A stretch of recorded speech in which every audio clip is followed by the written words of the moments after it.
I'm getting there. It is John here, you there. It's a Wall Pass Wednesday, which means anything's on the table. We're stacked, packed, and racked. Quoting, was it Fred Dalton Thompson in the Die Hard 2?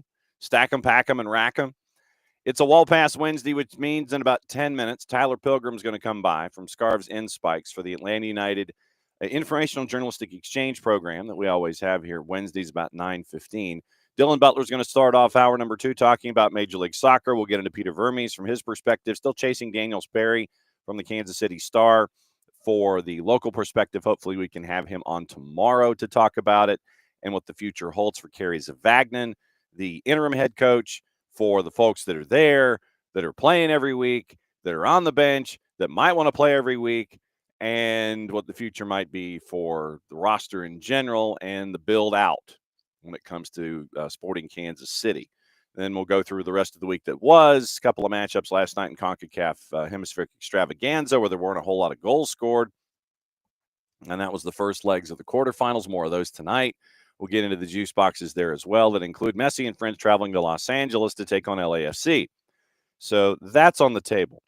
10:30, we bring in Ryan Figert, one of the play-by-play voices for FC Dallas. He's going to discuss FC Dallas, maybe the sidekicks, maybe maybe the tornado. We'll get him to talk about Kyle Rote Jr. and the Dallas Tornado and the Superstars competition. But Ryan Figert's going to join us at 10:30. And it will be a discussion and an education on Lucho Acosta, the $6 million man, what he has brought to the table so far in the first month plus for FC Dallas, and what Ryan's anticipating the matchup for matchup number 2 and 3-match homestand for Atlanta United coming up this weekend. So, Tyler, Dylan, Ryan, that's the show this morning, whatever else is on your mind when it comes to Wall Pass Wednesday, and you can throw that in as you always do. Morning, Alex. And so we will hang on to that. And then just a reminder from what happened yesterday in our deep dive about USL.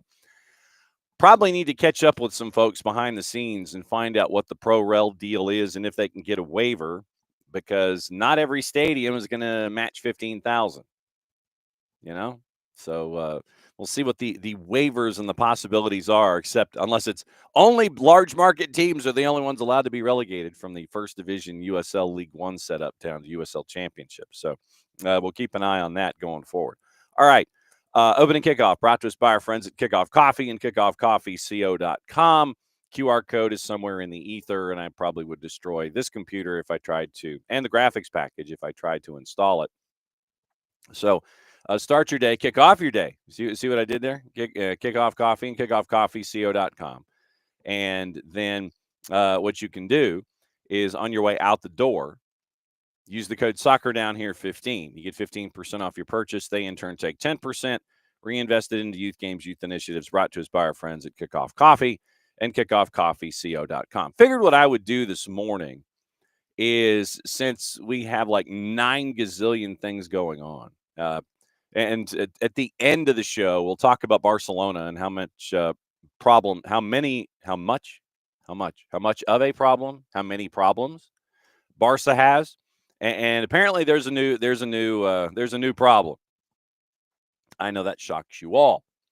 So last night in the Open Cup, we did have the magic of the Open Cup, by the way, and it came out in a couple of different forms, and we'll get into the activity today. 6:30, it is a P-Hop, Portland Hearts of Pine, and Hartford Athletic. Loudon is taking on, who is that? Loudon's got a home. Who is this? This is what happens when you don't have the actual layout. It's Segra Field in Leesburg. Loudon United's playing tonight, and they've got Virginia Dream. That's who they've got. Greenville and One Knox are playing tonight at Furman. It is Chattanooga FC and Chattanooga Red Wolves at 7 o'clock. That should be mandatory viewing. Mandatory viewing for you coming up tonight, 7 o'clock. Chattanooga FC and Chattanooga FC and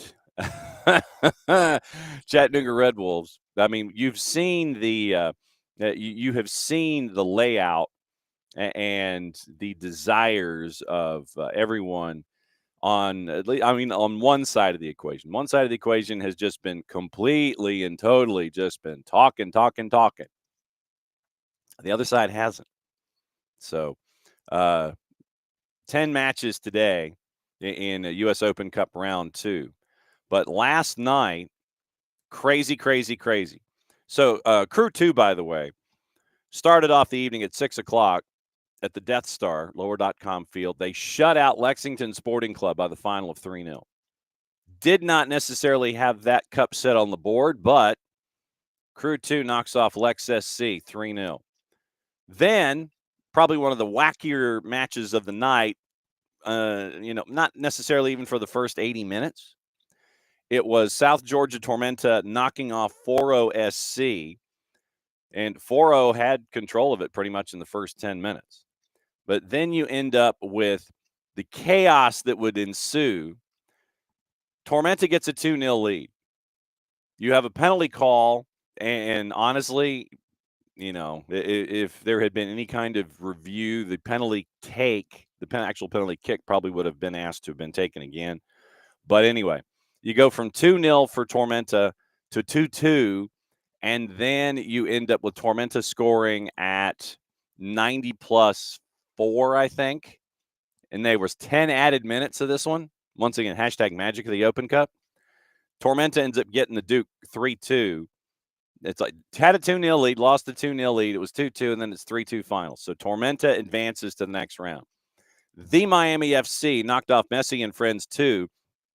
So it will be an interesting week for them because, meaning Messi and Friends 2, well, and technically for the Miami FC because of USL Championship activity.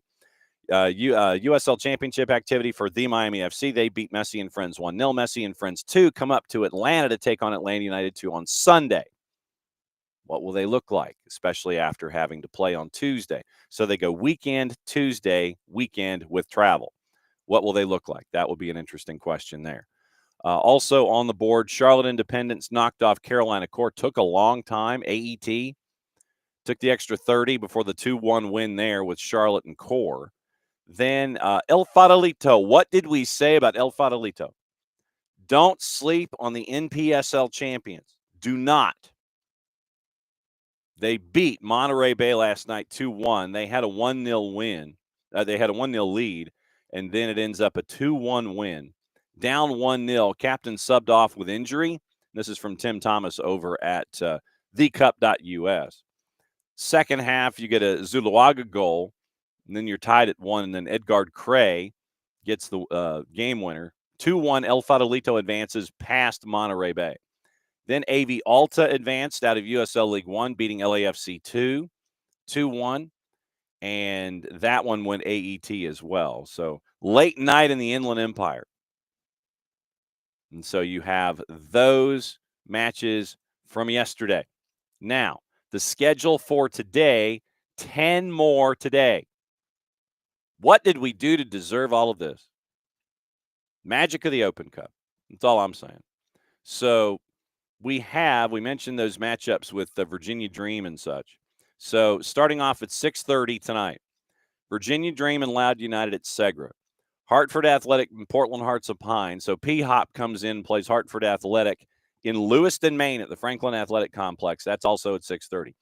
New York Pancyprian Freedoms, who had a cup set last go-round, they take on Westchester SC out of League One. That's at 7 o'clock. It is, we mentioned Red Wolves and Chattanooga SC. One Knox and Greenville Triumph. Little Rock Rangers and FC Naples. Friend of the network, Jonathan Wardlaw, his group gets to go to Naples, Florida to take on FC Naples at 7:30. FC Tulsa Forward Madison, Union Omaha, Des Moines Menace. How many of you are now rooting against Des Moines Menace? How many? Show of hands. Well, they've got Los Bujos tonight at Valley Stadium in West Des Moines, 8:30. Then Spokane Velocity, Tacoma Defiance, El Paso Locomotive, and Ventura County. And so that gets you moving and getting ready for round 3, which is scheduled for 2 weeks' time, 15th and the 16th. But a lot of matches tonight. Magic of the Open Cup yesterday. Chattanooga Red Wolves, Chattanooga FC tonight. But you had cup sets with Crew 2 last night.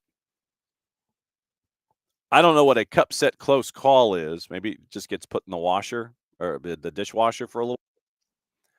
Then once again, Charlotte Independence needed AET to knock off Core.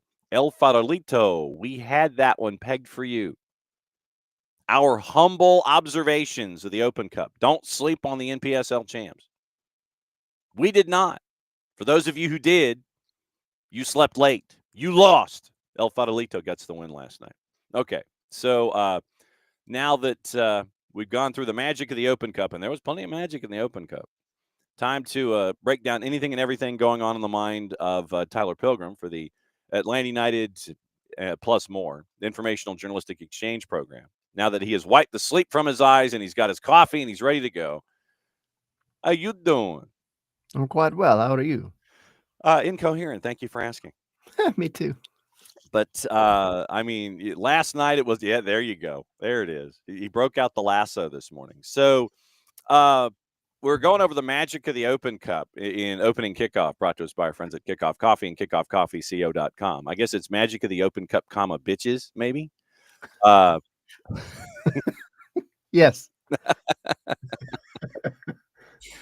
And Tormenta had a close call last night. Tonight, apparently, from what I understand, and this was going into last week, at least 6,000 tickets have already been sold for Fort Finley for Chattanooga FC and Red Wolves. And Chattanooga FC has gone on social media. They have continued to refer to Red Wolves as the team from East Ridge. Yep. And so, depending on your perspective, this has so many different drops of context and blood feud and geography and road construction and blue versus red. Chattanooga is insert color here. We will have an answer tonight. Nothing like the magic of the Open Cup, comma, bitches. City Hall is blue. That was a great post. Yeah, well, when you get the mayor who's a part owner, yeah, that is true. Kind of be a little biased, just a little bit. I'm wondering if the mayor or if anyone attached to the governmental the governmental folks that are, it's maybe they're going to try and find ways to have rolling roadblocks on 24. Yeah. Or right there before you get to the split. Yeah. Right at the split, or try and find surface streets to make sure no one comes through the East Ridge Tunnel, and just kind of slow things down before everybody's trying to get to the match. Excuse me, where are you going, sir? I'm going to the match at Fort Finley. And what team are you rooting for, sir? Well, can't you tell? Yeah, license and registration, please. I mean, look, there have been wives' tales about everything. There have been wives' tales about that in high school football rivalries. Yeah. Literally, there's one rivalry in East Georgia where it was a wives' tale that each county sheriff's department was perched at the county line waiting for fans to cross over on a game night. And then it's like, oh, have to pull you over, cars get pulled over and everything, just to kind of slow the fan down because you knew the building was going to be packed with the other guy. I'm wondering what it's going to look like tonight at Fort Finley. I don't think that was a wives' tale, honestly. I can see that actually happening in East Georgia, without question. 100%. Absolutely true. Well, 100%. So is anybody traveling from SNS to go north? Do you have any intel, or who's covering it? Do you know? As far as like covering it in person, no. I know we do have some folks like in our Discord and stuff that are going to be there. So I would love to go. Like this is like a genuine must-watch match. It really is. Mm-hmm. You have Open Cup. You have the Derby, which never gets played. Right. You combine those two things, and that is like lightsaber meets adamantium. Like this is going to be such a cluster. I am so excited. Like, forget the Champions Cup, dude. Screw that. This is the game you need to be watching today, period. Yeah. I mean, literally 7 o'clock. I mean, just look, get your nap in, get it going, because at 7 o'clock, it might be a late night. And now find a device. If you're not at home, find a device. I cannot cut a better promo for this one. Yep. I mean, this is a Ric Flair promo from Georgia Championship Wrestling, worthy of a microphone, stealing it away from David Crockett and Tony Schiavone, and going for 3 minutes in a studio, and everybody on Techwood Drive going, "Yeah!" Woo! That's what you get with this one tonight. I'm thoroughly excited about this one. and and what league play looks for the survivor on the flip side this weekend. You know, our show's tonight around the same time. Oh, and, that's right. which does throw a little bit of a wrench in exactly what I just said. Oh, But you know, I think it'll be one of those where a couple weeks ago, like we had Michaela Janone on, and I had the game pulled up because that was when Des Moines was playing, and we were trying to give like slight updates about what was going on in the game because he's like, all my Slight friends are playing. Yeah. You So can't, 'cause you can't give you. I don't think, I don't think if you're like part of the, part of the outside world that you can do play by play. yeah, US Soccer might not be happy about that. So, but if you did, hey, look at this. Yeah. Look at this kind of analysis. Somebody Oh, just got two-footed. I just saw this. Yeah. So what what was it like with Michele? He was like, as I mentioned, I was like, yeah, the game's starting now. He's like, yeah, as soon as I get done here, I'm going to go turn it on. He was like, so who's starting? What's going on in it? How's it going? I'm like, well, at this point, because it was like 30 minutes in, I was like, your boys haven't really progressed the ball to the other side of the pitch at this point. So, Oh no. but I No. think this Chattanooga derby will be much, much more entertaining for sure. Oh, tremendous. I'm so looking forward to it. Like I said, don't sleep on it because, Tormenta had a close one last night. Yeah. And it was like, okay, 2-0, 10 minutes to go. And then all of a sudden, the hood comes up, the oil drops, and the engine died. And it was like, all right, let's try and just get this thing over the finish line. And they did with a goal north of 90. Jackson and our, Jackson Popkin. J-Pop, yeah. Yeah. He was in our Discord last night, and the range of emotions that this man went through in a few minutes, because he is obviously a massive Tormenta fan. He's covered some of the games for the site and everything. Like, the dude, besides Atlanta, lives and breathes South Georgia Tormenta. And he was like, forget about what just happened down in Statesboro. And then, like, a couple minutes later, 12 minutes later, he's like, never mind, Bazzini. He's like, my heart. I was like, dude, you're going through it, man. Elizabeth, it's the big one. I'm coming for you. And Jackson would have to look that reference up on the Google machine. Now that you've had you and the audience over at SNS and everybody over there have had a couple days to kind of process what has gone on with Atlanta United, first off, I guess, have you recovered from what happened with Atlanta United and NYC? That's the first question. So, first of all, neither one of us were there, which means one of us is not allowed back in the bins, apparently. Yeah. The answer is no, I have not, because obviously I wasn't there at the stadium this time. This was like my one obligatory absence of the year. A lot of stuff going on this. We have friends and family in town, but I was watching it, sitting next to a fire pit and a lake, and I'm sitting here talking about Jackson. I probably was the same exact way on Saturday. I almost threw my phone in the lake. I almost threw it in the fire. I almost jumped in the lake. I almost jumped in the fire.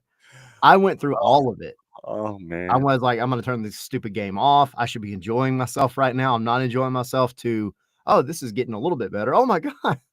It was all over the place. Oh, man. Full range of emotions. It goes up there with that famous 2018 San Jose game is one of the wildest for sure. But I think it kind of reinforced a lot of the stuff that we talked about. I mean, man, I don't even know where to start because, like, well, how about the beginning is usually a good place. The beginning is usually a good chronological place to start. Yeah. I mean, it wasn't great, right? Like, the team this season so far, it's not always been a tale of two halves. It's just been a tale of when the switch is flipped, it seems like. And it was just back and forth in the beginning. And then, obviously, New York gets their goal, fairly early on.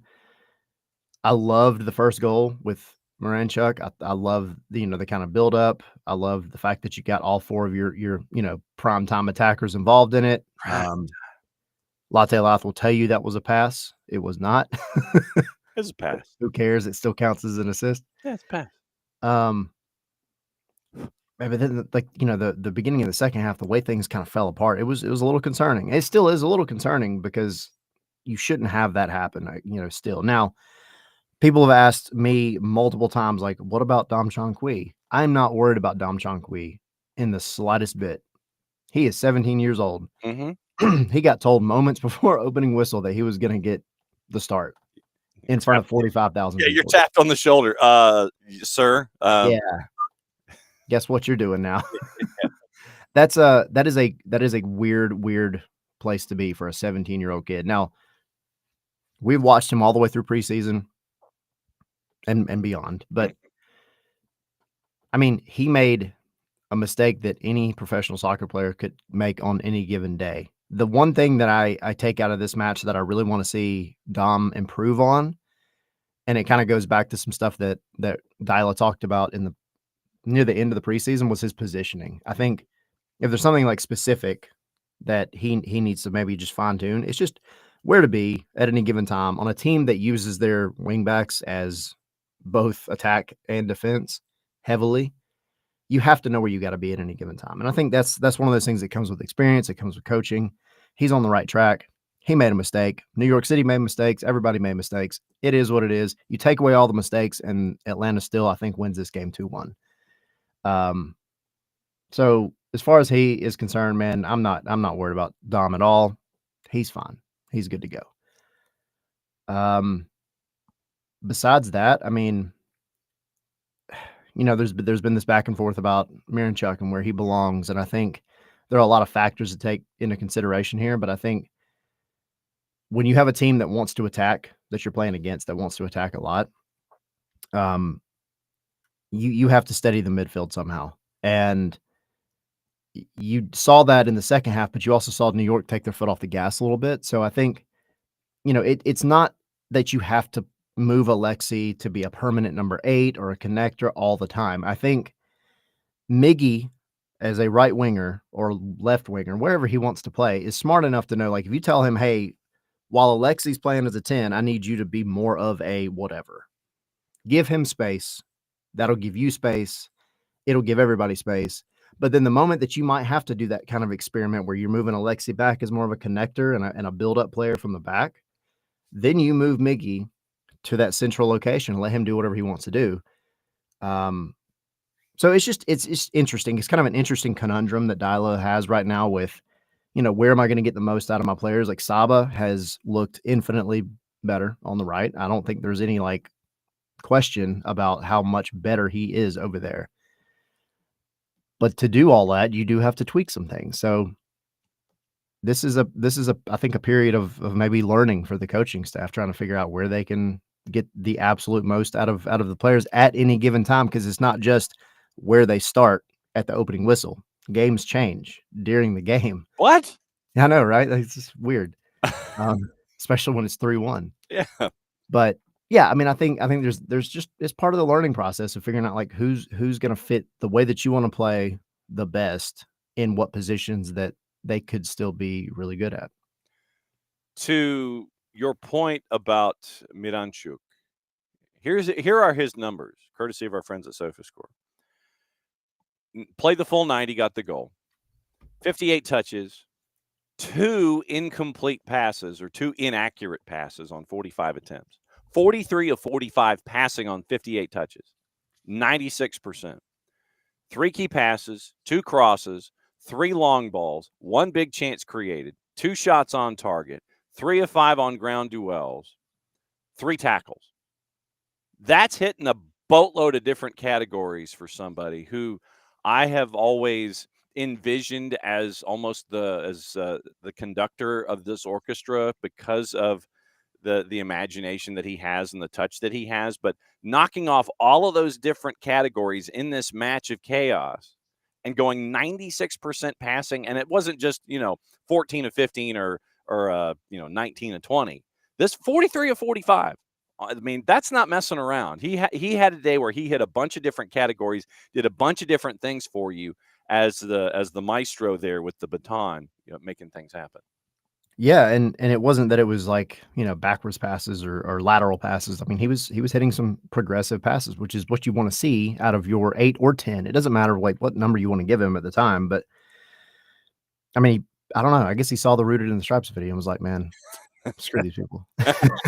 But no, I thought I think the way that he plays, everybody's been really hung up on like, is he a 10? Is he not?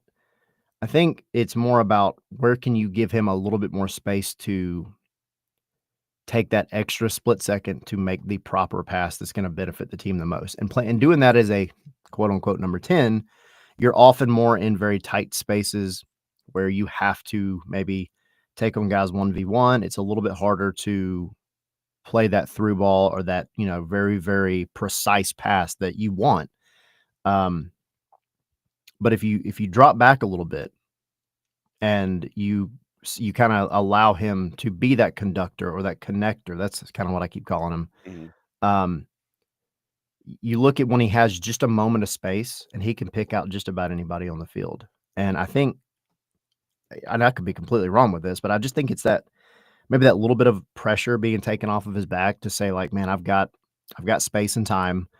He can control the ball pretty well, as like a box to box guy. He is not the Almada or Moreno who's going to go and take on guys 1v1 and like, dribbly boy around them and all that kind of stuff. It's just not his game. Dribbly boy. Yeah, dribbly boy. Mhm. But he does have that wherewithal. I mean, to almost see somebody behind him on the other side of the pitch and then make a pass with his non-dominant foot right to them. That's the strength of Alexei Miranchuk. And if you can unlock that and use it more often, then I think you're going to get a lot more out of him. It's what we've been talking about. Like this, kind of what Henry wrote about last week. And then now he's been insufferable since he wrote that article. Not really, but, it's I think it's just, it does kind of lend itself maybe to, taking a little bit of the pressure off of him so that he can have just a tiny bit more space to operate and to think about what he wants everybody in front of him to do and then what he can do to feed them. So then are we going to be starting to call Alexei Miranchuk the downtown connector? Is that Hey, man, I like it. I like it. This fits. I mean, with the kit and everything. Yeah, this fits. Just call AM59 the downtown connector and you got it all locked and loaded. We come up with a lot of things in this once weekly segment that really need a lot more credit. I'm just saying. Well, I mean, hey, look, it's what is it that our boy Arn Anderson used to say or still says? I'm not one to toot my own horn, but toot toot. Yeah. Oh yeah. Toot. So look, anytime you get the chance to quote the Four Horsemen, you're going to do it. Right. So you're in the process of throwing your phone in the water, in the process of drawing it out in the fire. Once you have dived into whatever body of water you were next to. Yep. And you're down 3-1.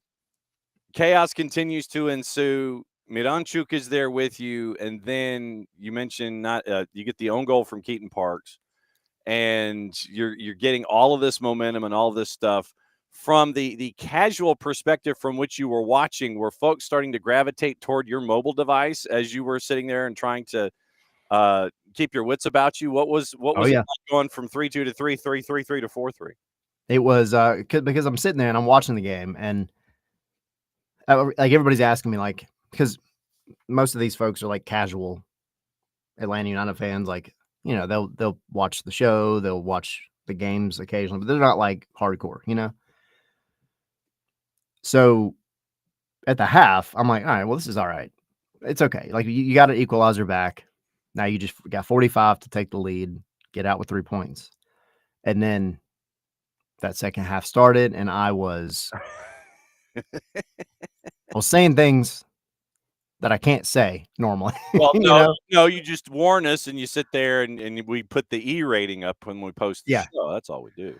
I was so frustrated. I was like, man, it is this mentality thing. And like, so then we're all having these conversations and I'm like, dude, I'm so close to just like turning this game off and I'm going to watch it again later when I can focus on it more. And which I did also, but I kept watching.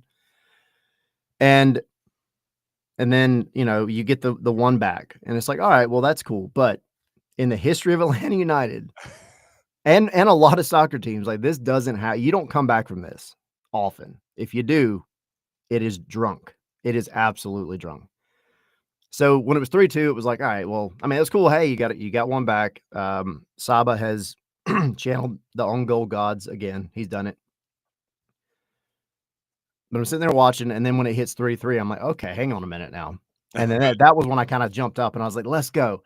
And everybody started coming over. And then from that point on, all the way until the end of the match, everybody was glued around. And then the final 10 minutes or whatever it was, everybody's watching the screen. And the moment that the Latte Loth goal went in, people are jumping around, people are screaming. The neighbors probably thought, I don't know what they thought. They were like, these freaking insane and you people. don't care what the neighbors thought. I don't know. Like y'all saw the Atlanta United shirt, all right? Something good just happened. So we did our celebrations and then sat back down and then waited with bated breath for the last few minutes. And there was the goal it was clearly offside, but there was the goal. And before I had a moment to be like, oh, that was offside. Like that's got to be called back. Somebody that was watching was like, this is some bull. I'm like, no, you have no idea because normally that's how this goes down. But thankfully it was offside and we were all good to go. So went through the full gamut of emotions, man. It was insane. So the 4-3 goal. Well, I guess first off, let's discuss the set piece where you see both Latte Lot and Miggy jump out of the gym, and Miggy gets there first. I'm like, okay, good to see that Miggy's got hops when requested. It's like saying, I like an order of hops from Mr. Almiron. Yeah, so I mean, Miggy got hops, man. Yeah. I'm almost a little disappointed in that goal, only because I'm saying this for a reason. I don't think it did Miggy justice. Now I wasn't there, so like I do regret a little bit the fact that I didn't get to see his first goal back. However, perfect ref for that, by the way. Yeah. However, I think there was so much confusion around who got to it initially that I think it maybe pulled a little bit of that extra oomph.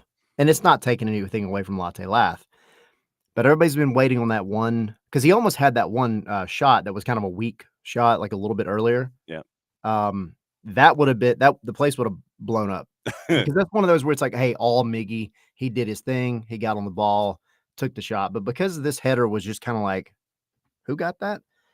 I think maybe it took a little bit of the air out of like what could have been that Miggy explosion. So in my head, I'm pretending that like this weekend he'll get one that's like a full on open play, like he just ate somebody's soul and then scored, and then the place is going to blow up. To make myself feel better about missing the first one. But it was either way. Matt Edwards, unsung hero of that sequence for sure. I thought he did really well. And then playing it over to Shonda, who, you might try that same little chip a million times and not get it right, but he did it. And thankfully he had two guys waiting there and one of them was able to get on the end of it. I'll put a bookmark in Matt Edwards and we'll talk about Matt in a bit. But then, to just have a night of chaos like we had with Atlanta United and to have it end on one of those moments where Matt Freeze is being summoned, apparently. It's like, bro, come on out. I'm shielding and shepherding for a reason. So I'm requesting your assistance, sir, in grabbing this bouncing soccer ball away from the player. And I don't know what it is about strikers being inside the 18 in moments of weird, but we've had Grand Theft Jamal, we've had Pop a shot from Latte Lot, And it's just sure you just kind of throw up your hands after all these years. You sit there, go, yeah, sure, why not? Yeah, Why not? Go ahead. whatever. You know, we kinda got into, like, a little bit of a debate on MLS Monday about this. Like, was it Matt Freese? Was it Martins? Who, like, who was it? And I don't think you can put the blame on either one of them solely. I think, like, it's both. Like, they've gotta figure it out, man. You can't make that mistake, and I saw, the Twitter thread. um, Bill Hamid got involved. Bill's giving his opinions. Oh boy, there's the comments. There are plenty of comments that I'm just gonna not comment. Yeah. But I'm like, the easy thing to do there is just send the ball out for a freaking corner or throw in. So I totally agree with that. You gotta do something. Yeah. Also, goalkeeper, However, it's your box, man. Like, Mhm. you gotta make a decision. So whatever, it's both of them. But then on top of that, because that's been the argument, I feel like Latte Lath has not gotten enough credit for this goal. Like, not only did he run down this ball like a freaking gazelle, Mhm. and which I think was maybe part of the confusion. Honestly, I think Martins thought he had maybe a little bit more time. Freese thought maybe he had a little bit more time. But Latte Lath is sneaky fast. Like, you don't realize until he, like, turns on the 18th gear or whatever that he has that he's coming. Like, he's coming in hot.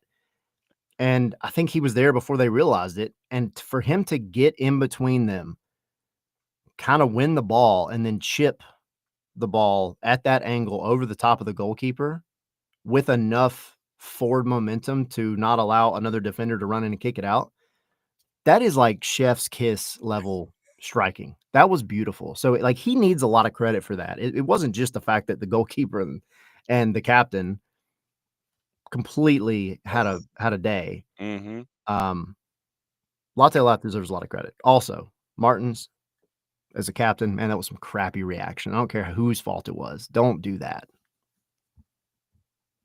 Yeah, you can't. I The mean, I get being pissed, but, the like, gesticulations of Thiago yeah, Martins. Yes. he was quite upset. Yes, he was quite upset. Well, when you have this happen, I could understand why. Yeah, for sure. Atlanta was down 3-1 at the hour mark and have come back to equalize. Guzan playing over the top for Latte Lath, over his head, and Latte Lath steals it and chips it into the net.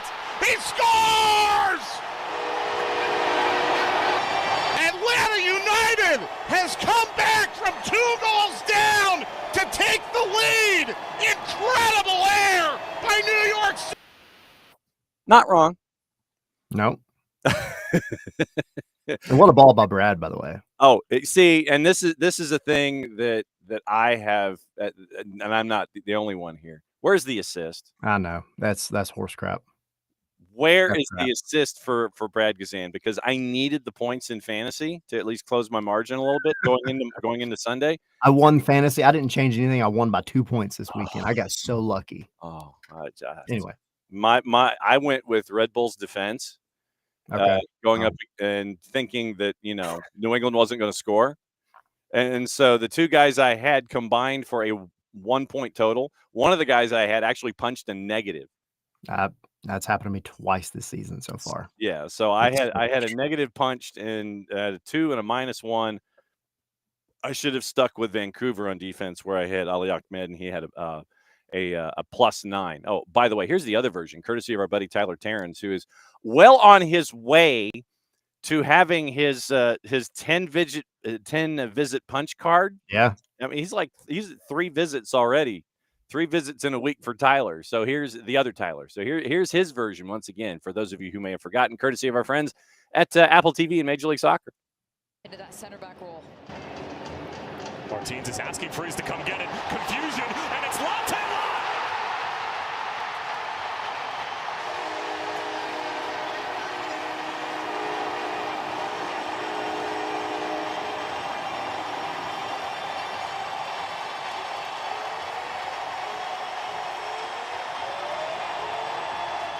It's another costly error for New York City, and the comeback is just about complete for Atlanta United.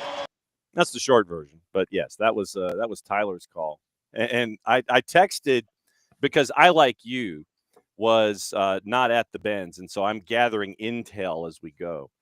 I was with the boss on a date night, and because we were close to an anniversary, which was Monday, by the way. Happy anniversary. Yes, first date anniversary, 16 years ago. There you go.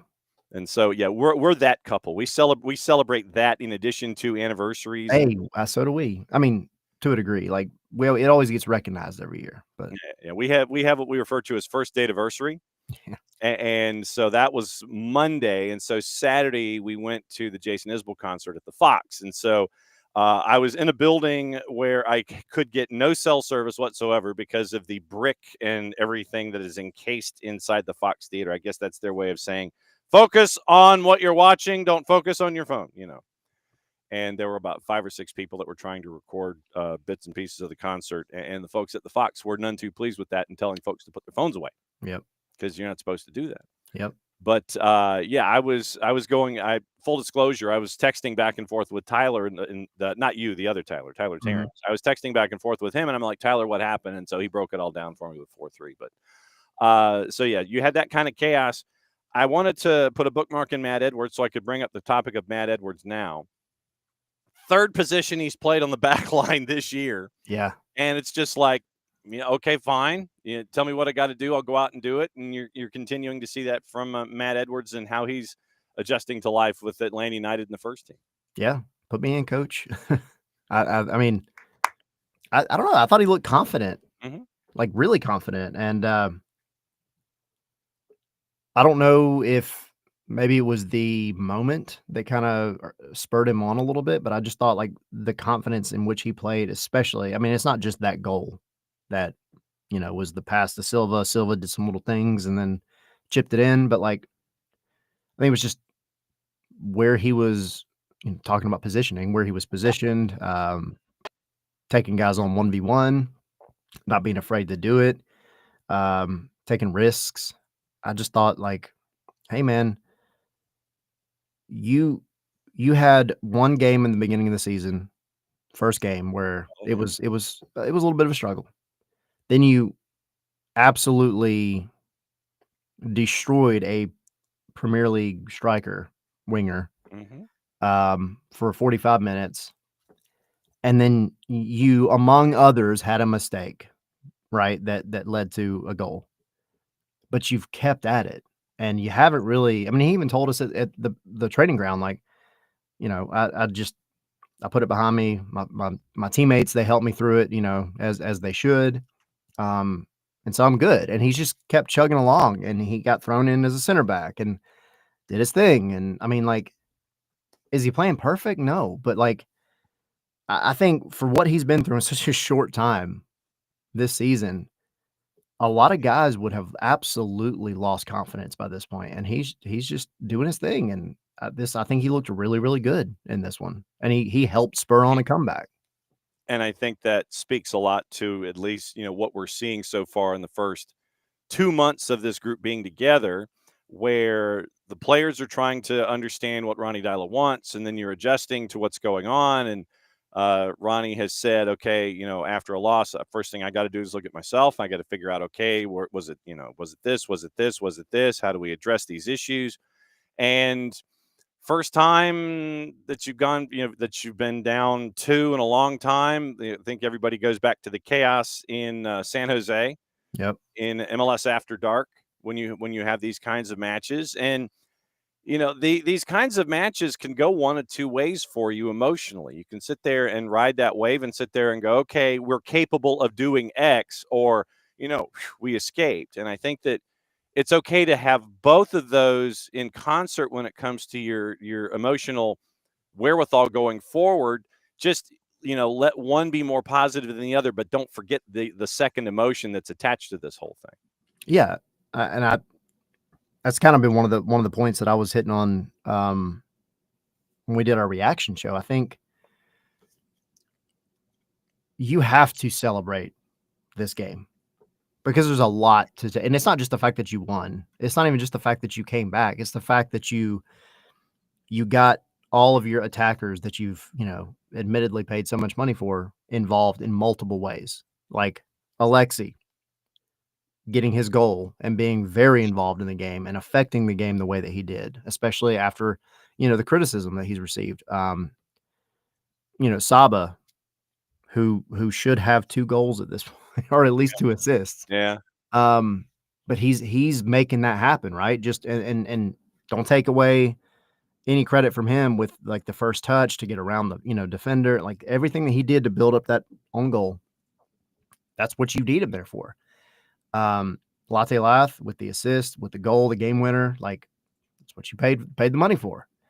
And then of course Miggy doing what Miggy does, being involved everywhere. Like this is, I think, the first game where you've gotten all of it kind of come together. Now, it would have been nice if it like came together and you just spanked New York City out of the bins, but whatever. It doesn't always go down that way.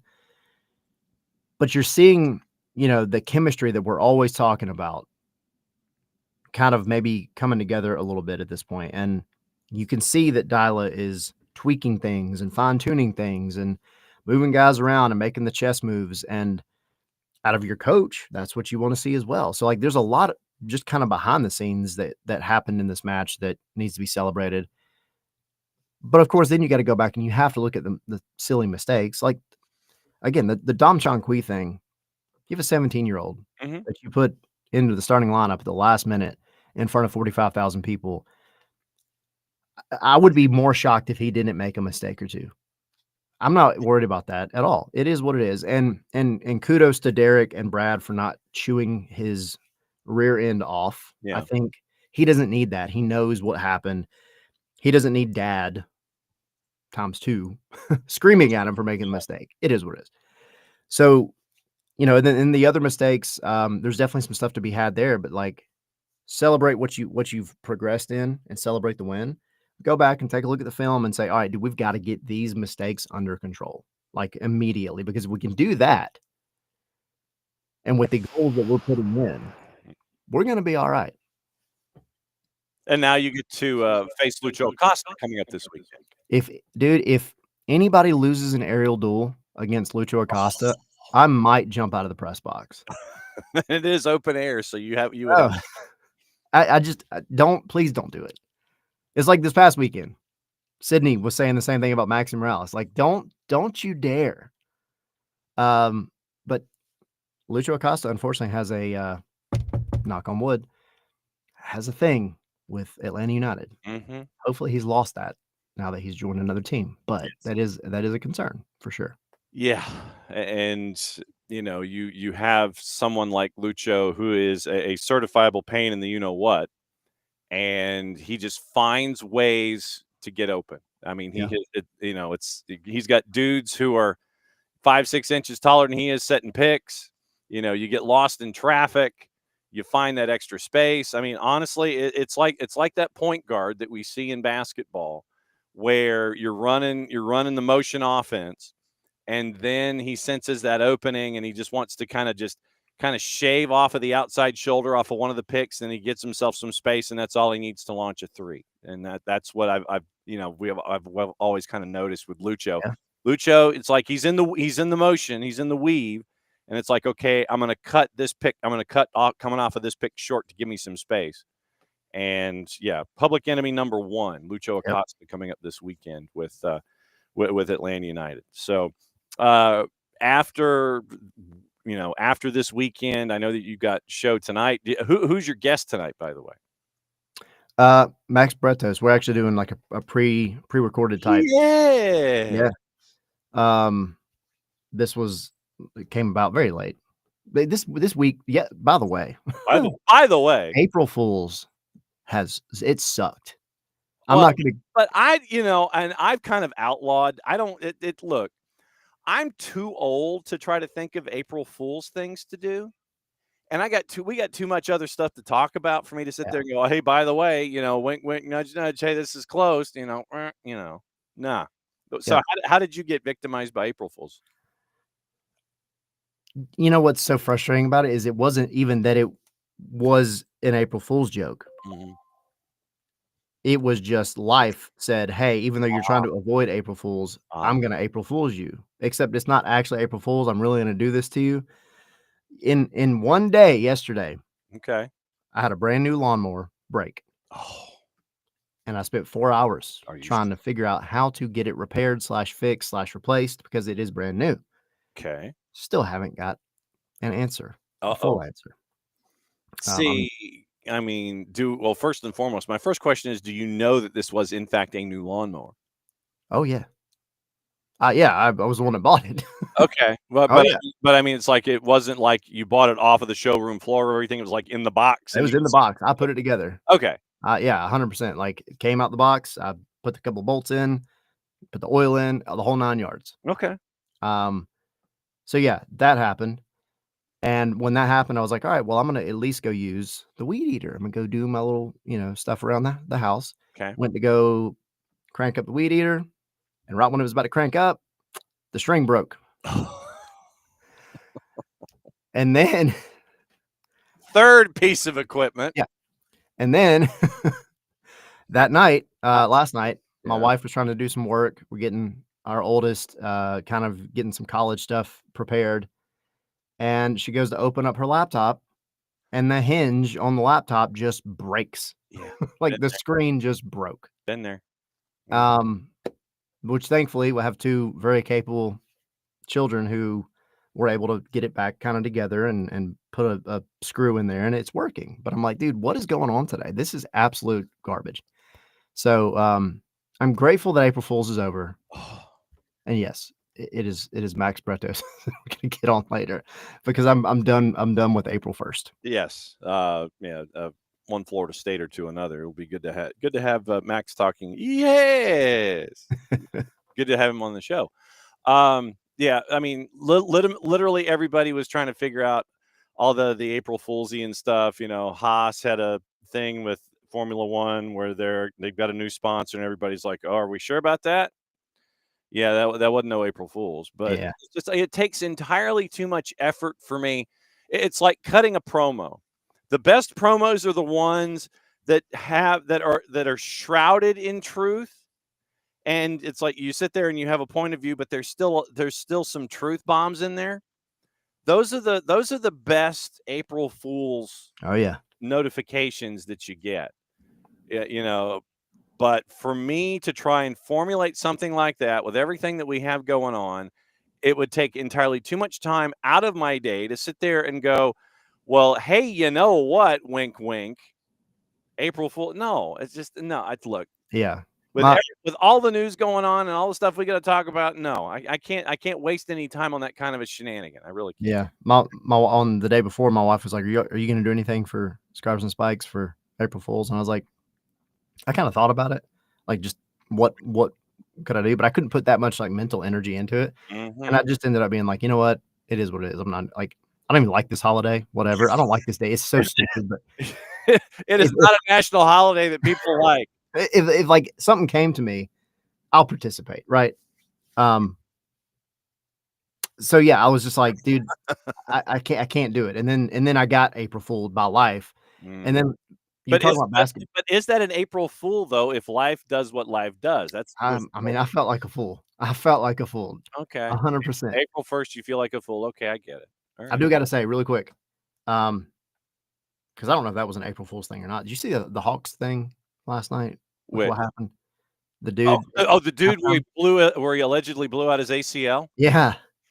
I saw that piece of video, and I had it looked pretty bad. Yeah, I had the empathy pain. Yeah, because there are certain actions that we'll see in movies or athletics, and as a male, you'll sit there and you'll get that sympathy pain. Mm-hmm. Like, yeah, I saw that moment last night. Dude's going for a layup and he wiped out and he's grabbing his knee and everything. And I'm like, yeah, I had the sympathy pain for that one. Yeah, that one was rough. And then right after that, I saw, this is like the first time I've been on social media all day for multiple reasons. Yeah. April Fools being one of them. Mm-hmm. But I saw the Miggy and Ronald Hernandez were there. Yeah. And I was like, oh my gosh, this man, the ACL demon was there to get somebody. Yeah. And this man took the sacrifice. So I hope he is okay. Yeah. But thankfully it didn't get Miggy. Well, but you Hold saw on. you saw Miggy go backwards off of the I platform. know. Johnny was on it. I'm like, ah. I know. It was still trying to get him. Yeah. It was still trying to get him. Yeah, not happening. All right, my friend. 7:00 tonight. You and Max on tape and everybody. Yep. Well, then there you go. That'll be it. Now that you've survived April 1, welcome to April 2. Yay. Enjoy your coffee. Be good. Yeah. There goes Tyler. And so that's it for hour number 1. So we do the hot tag. We do the launch into the corner and dive into the hot tag, and we bring in Dylan. And so this is where we bring in Dylan Butler. Yo. What's up? You tell me, is the parade for all of your Newcastle folks? You had what, 9 million people show up for your parade? I'll tell you, it's been they play today, and I'm like, it feels like about a month and a half since they last played. Mm-hmm. It has just been Party City, and as someone who's been in Newcastle on a Friday and Saturday night, I can attest to the wildness that it is, and that was not even with a trophy to celebrate. So it has no doubt been madness up there. And I mean, that's I'm waiting for you to get that scarf and add it to your background. Yeah, I wonder. Well, the problem a little bit here is it's a pretty well-established background, so I would need to True. like get rid of something. Oh no! You just get another.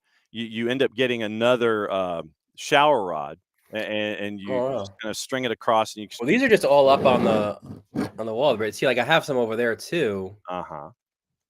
See, like I got in that corner. That's the corner you don't usually see here. Yeah, we don't usually see that corner. Yeah. So I have a little bit of room there. Yeah, there's your Campiones Cup one. Yeah. Yeah. There you go. Nicely done. Little All-Star Game 2008. Oh, see, now that's strong though. That's good. Right, Toronto, I think that was. That's a good one. Yeah. Yeah. So, but no, you just need to get a bigger. You need bigger studio space. That's the biggest thing there.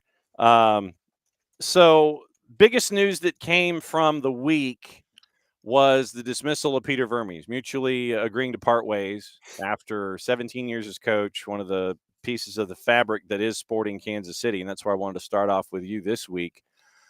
I know that for the longest time, it was like, he's gone, he's staying, he's going, he's staying, he's going, he's staying. Oh, they had a really bad start, but now they turn into zombie Sporting and they come out of lane 8, they make the playoffs, they make a run, do this, do that, midseason acquisitions, and they get into the playoffs, all this kind of stuff. And I mean, it finally just got to the point to where Dallas put you in your seat and it was time for Peter Vermes to go. I mean, Sporting's hurting right now, and that's kind of where I wanted to start, was with Sporting and Peter Vermes and your thoughts about Vermes on the whole, what he's meant to Sporting Kansas City, and now that he's gone, now what? Yeah, so a lot to dig into there, but first for the legacy part, you know, I want MLS to get to the point where like there's more people, more fans who respect and understand the history of the league, right? Like I've been around for the beginning, but so many fans, and look, you guys, you know, you understand that, you know, when your city enters into it, that's kind of where you start. And a lot of people don't go backwards with that, you know. So for Atlanta, you know, you start with with Miggy and Joseph and that whole crew, and like that's your beginning, your launching off point for your MLS sort of understanding, if you will, right? Yeah. And the same happened in Seattle, right? Same happened in Portland. But I say this because I think you understand more about what Peter Vermes has meant to Kansas City and that organization more when you understand the past, right? Like this is a guy, like I don't know if there's a, I mean, I should say I'd imagine at some point the stadium would be built, right? But like I don't know if a stadium gets built without Peter Vermes doing what he does there, right? Like they don't become a club that had how many straight shutouts? I'm sorry, sellouts. How many? You know, that was it became a venue for the U.S. national team. The culture that was built there. So much of that is on Peter Vermees, right? Like, for him to have his run as long as he did is remarkable. There's no doubt about it, right? So I think he deserves his plaudits. And yeah, you know, we've said it a couple of years ago. I think sort of the beginning of the end is when he you know, doesn't refresh that roster quick enough. Yeah. You know, now it's becomes more difficult, right? Like, and you're kind of swimming upstream a little bit. And that was the case, I think, with them. And they had to take a few swings at a few players and some misses and injuries and all kinds of things that happened. But listen, he should go down as a legacy guy, no doubt, for Sporting. Now, to the second part of your question, Part B, section. Because of all of that I just said, because he was so ingrained and he was so Sporting Kansas City, right? He was Mr. Sporting Kansas City. The what next becomes so much harder. Mm-hmm. Like, if he was just the coach for a couple of years, all right, well, you just find a new coach and you figure out a new way to do things. But when it's a guy who's been there for so long, who, you know, look, you knew when Peter Vermees stepped out that they were playing in a 4-3-3. You know, they were pressing. You knew you were in for a game. Also, he had, you know, those different roles, right? He wasn't just the head coach. And I think in today's MLS world, I think that's why you don't see a lot of technical director / head coaches around, right? There's only a handful or less than a handful, because, you know, when you put all your eggs in that one basket and then and they break, you know, that's a big mess. Yes. That's a big mess. Kerry So I don't know where they go from here, to be honest. Like, I mean, yeah, because Kerry Zavagnin is going to take over as the interim, I imagine, for the rest of this season, unless there's that guy that is out there that they sit there and go, ooh, but do you, as a manager who would be coming into this situation, as we always say, you don't want to be the guy that replaces the guy. yeah. You want to be the guy that replaces the guy that replaces the guy. So then do all of the names that we would have circling through our head wait until 26 and see, you know, the success rate of Kerry Zavagnin, and or does someone sit there? I would think of it this way. If there is a young coach that wants to go ahead and get that gig, they think they're ready for that first Major League Soccer gig or that first Division I gig, that young coach is going to want to jump the line with all the experienced guys who are just going to kind of wait and see what the offseason is with Sporting. Hey, I can work with this group. Young coach who wants to jump the line would be there for whenever they feel that Kerry Zavagnin's run is okay, you're cool. But I would think a lot of the experienced names would wait things out until after this season is over, and that's a long wait. That's November, man. And Yeah. you're dealing with this kind of dynamic here. The experienced guys are going to want to wait. Then they're going to want to get conversations with the front office and promises and such. I think the young coach that wants to jump the line is going to sit there and say, I can work with this group. I think that's where you're looking here in the interim with Kansas City, outside of Kerry Zavagnin taking over. And of course, too, though, you know, look, this has been thought. This wasn't a knee-jerk reaction, right? This has no doubt been thought about for a while. You don't just think about, like, you think of it too. If you're someone in that position, you don't think about, all right, we have to get rid of him. It's, we get rid of him, then what is next? Mm-hmm.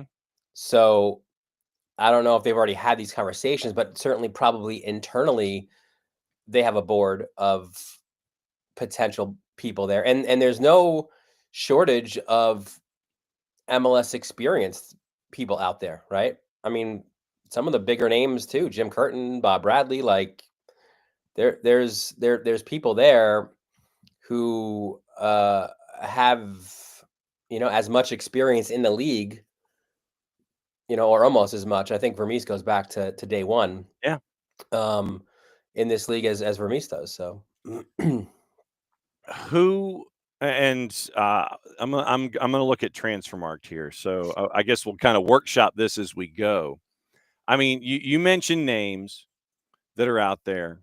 You've got a Bob Bradley that's out there. Gio Savarese is out there. He's working yep, in television. yep.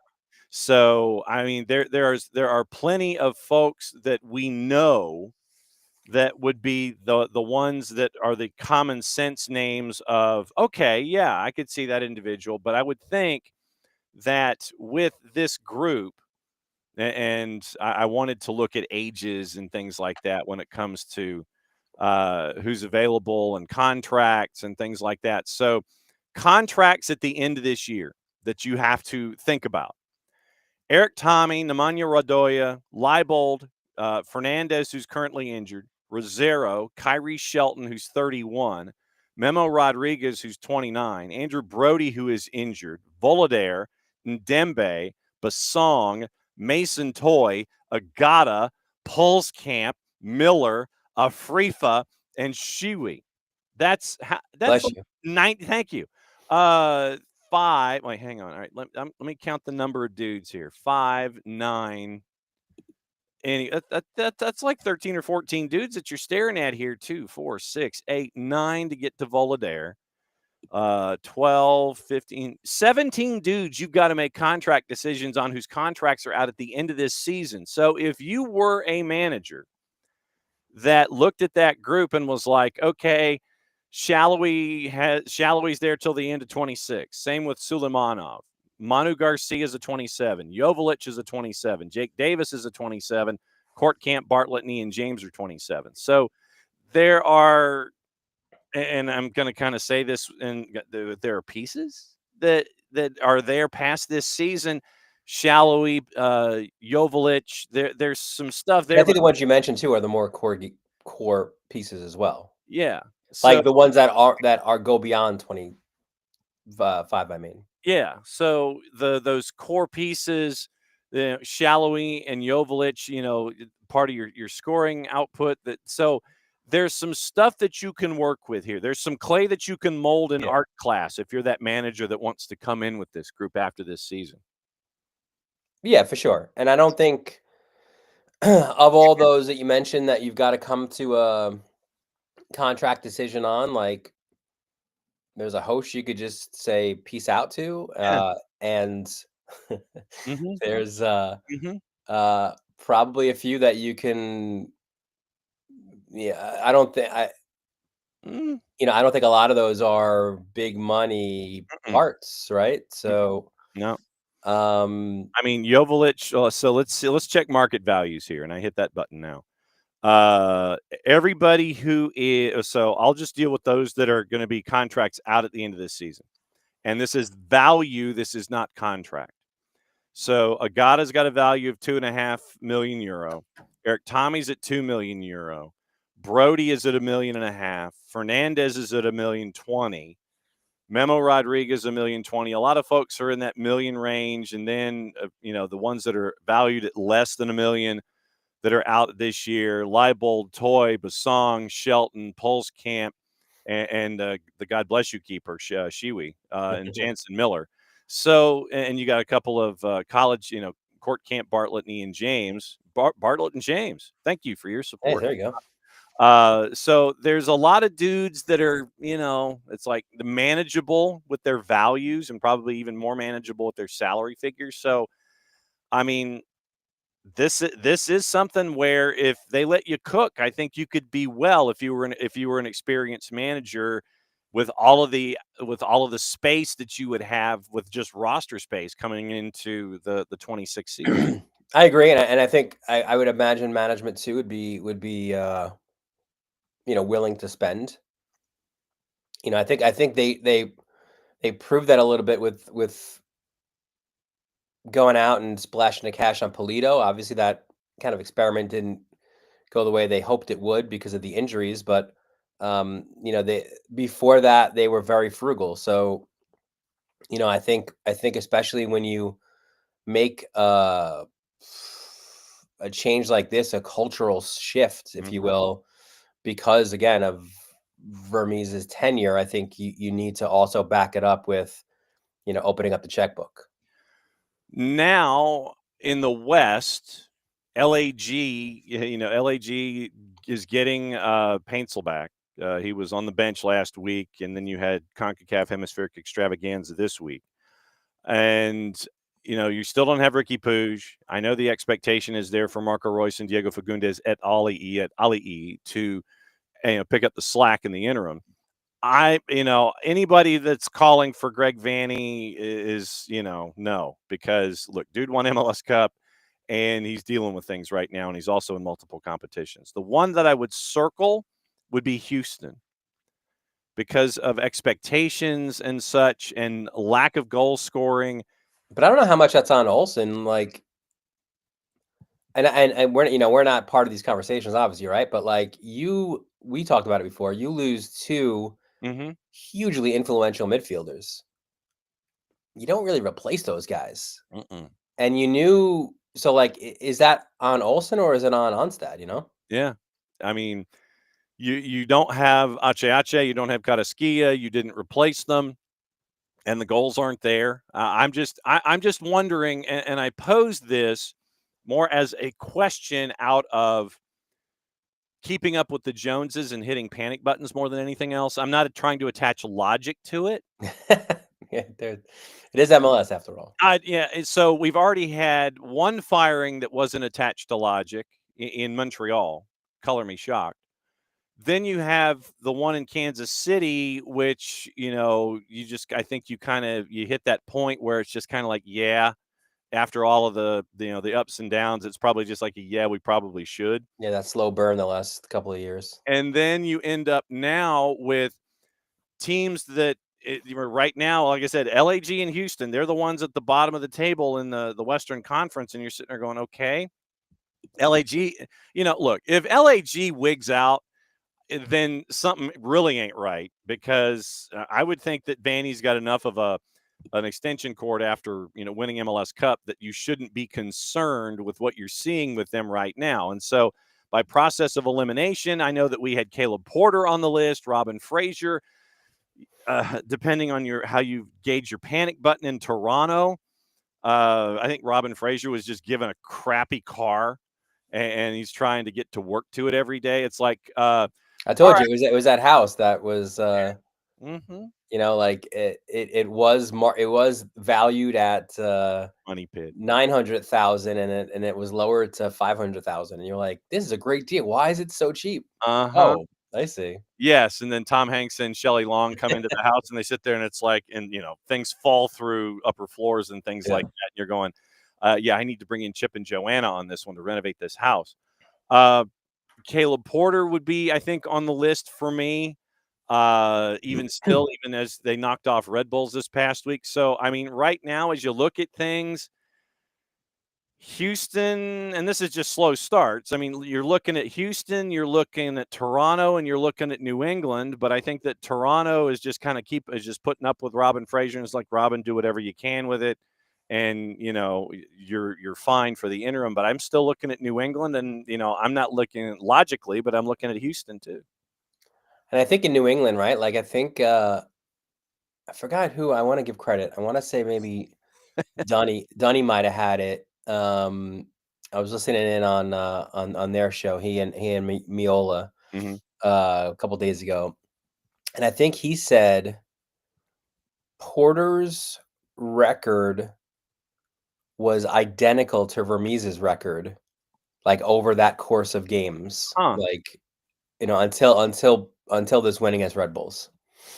So, like over, I think the 13 games or whatever it was that, you go back into last year with Porter. So yeah, I don't know. Was that a stay of execution? What, how much more time does he have? That's my guess.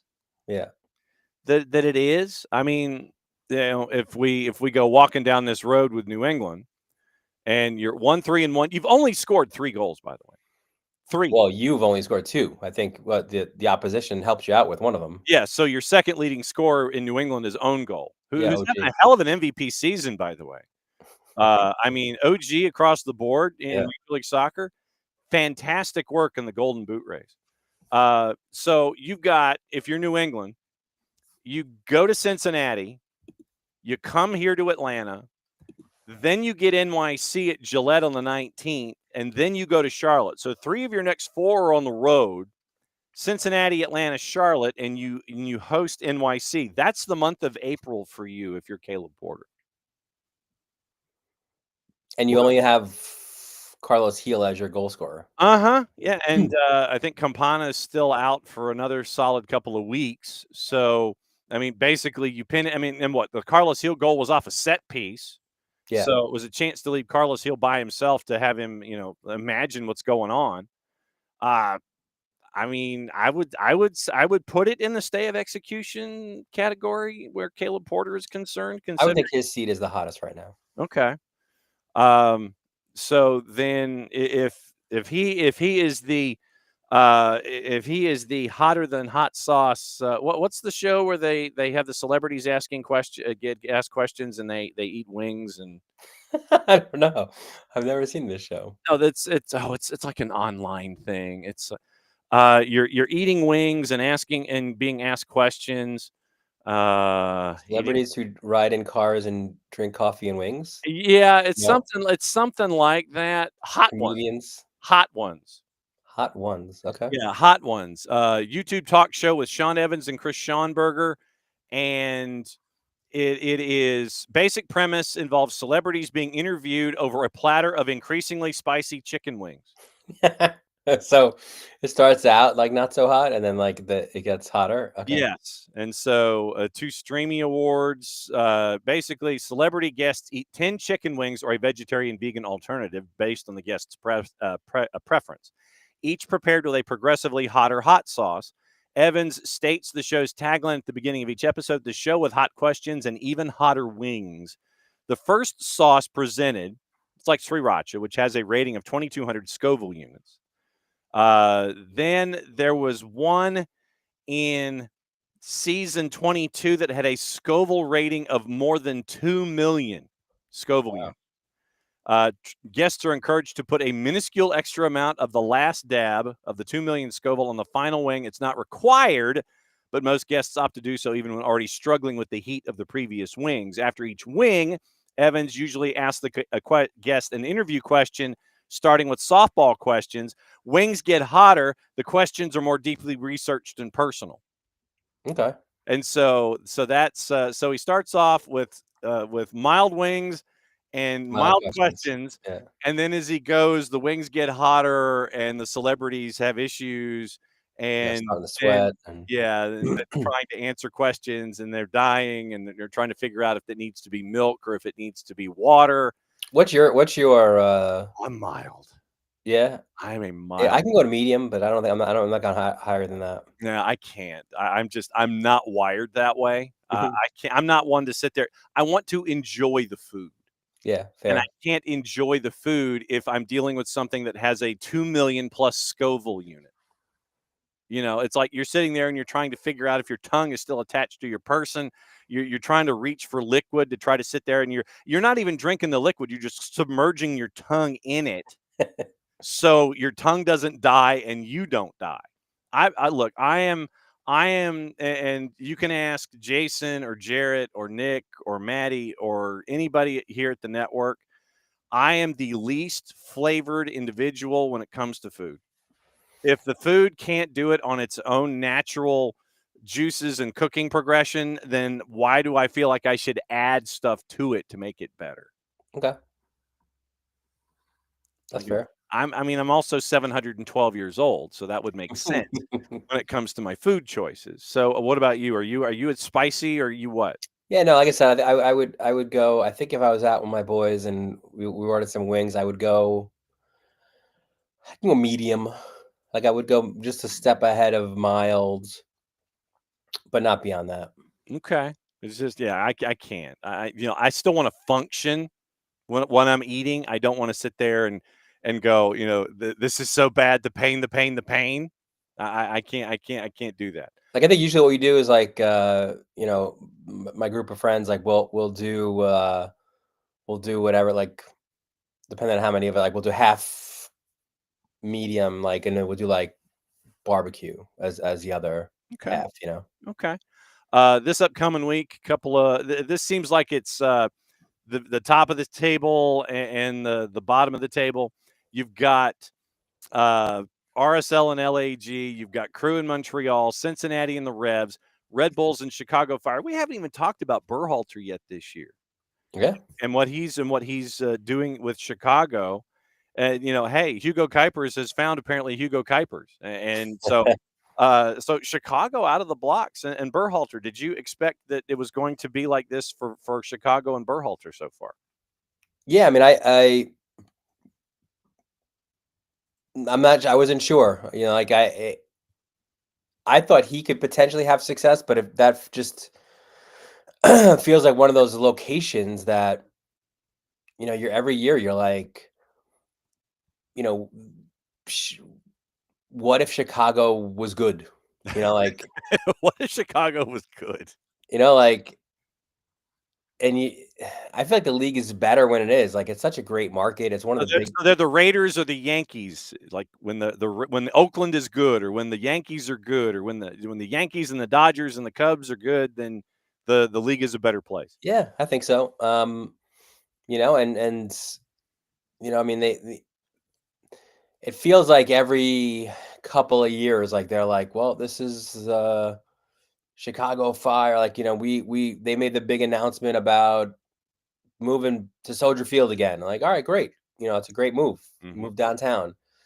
And now we have a new crest. Like, okay, great. How about the soccer? Like, we're gonna change the soccer a little bit here. I was kind of missing. Yeah. And they have addressed that this year. In the early sample here is a good one from Berhalter. So the early precincts reporting right now they're 2 points out of first and matches with a match in hand. So so we'll continue to see that, and they're one of the highest scoring teams in the Eastern Conference so far. How about Orlando, huh? Oh, playing like their pants are on fire. I love it. Well, it is a contract year for. They're running around like they had a lot of hot wings. Yes. I mean, it's another contract year for Luis Muzzi and for Oscar Pareja. So, I think that's another question as we go into the offseason with the purple team. Do you feel like you've hit your ceiling with this front office coach and head coach combination? Do you think you can do better, or do you think you need to do different? That to me is what you're and TBD on that. You're going to have to have some turnover. I would think that you're going to have to look at keeper because Gillespie is not getting any younger, and you've given up. We mentioned them having the best offense in the Eastern Conference. They're tied for the worst defense in the Eastern Conference with Toronto. That just yes, but that means they're fun to watch. Not denying that. When you're a neutral, at least, right? Yes. So, I mean, right now you're the worst in goal difference. You're seventh if you're the purple team, but still, I mean, that's stuff to keep an eye on as we go. What's going on with you, my friend? What are you scribing? What are you doing? Are you observing? Are you writing? What's up? Just finished was it Monday? I think it was 4 lacrosse games in 7 days to start the season. So man, a little bit of a break now until Tuesday is my next game. Varsity Media on the YouTubes, by the way. Yep. By the way, all-time name. I didn't get the chance. I was trying to figure out, like, you and I we're similar. Like, you want to have fun with the broadcast. So like, I had a call the other day. Like this kid's name was Alex Bauer, and he scored a goal. So I said Bauer brings the power. Okay. There's a kid, Tommy Leader, on Manhasset. So I said follow the leader. There you go. So there's a kid on Cold Spring Harbor whose name is Jeep Pace. I'm like, I gotta get something out of Jeep Pace. Oh, I didn't in the first game, but man, I will endeavor to do so. That is my next game as well. I got one. All right. I got one for you. Hang on, let me get the pen out. That he is the wrangler for Cold Spring Harbor. Maybe, yeah. Jeep Pace, he's the wrangler. And it's like he's not an attacking player, so he's not on the ball a lot, right? Okay. So like they have a defender, Hunter Ulico. So I'm like, he's hunting, right? Like Okay, he's the hunter. But G Pace, he's another guy that has that long pole running around. So I'm not keeping the pace. Yeah, keeping the pace. He's a wrangler for him. I see where you can go here. Yeah. Yeah. See, Ryan Figert, the play-by-play guy for FC Dallas. He's like, oh, okay, might use that one later. So thank you, my friend. It's great to be with you, and great to talk about Peter Vermes and everything going on in Kansas City, and the hot seats and the hot wings and all the TV series. We'll catch up with you soon, my friend. Thanks for dropping cheers. by. Oh, Dad, buddy. He's the dad this week. And we mentioned the hot tag. So it's time to bring in yet another premiere. I don't have trumpets, and I don't have like goal horns attached from venues and things like that. Ryan might have to help us out here. First time visit for the hometown guy for FC Dallas. This is where we get our FCD intel. Ryan, thanks for dropping by. How are you, my friend?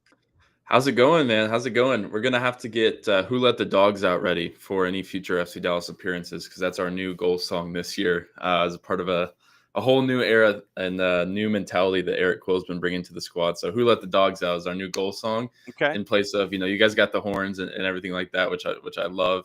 But, that's our new thing. So thanks for having me on the show. Excited.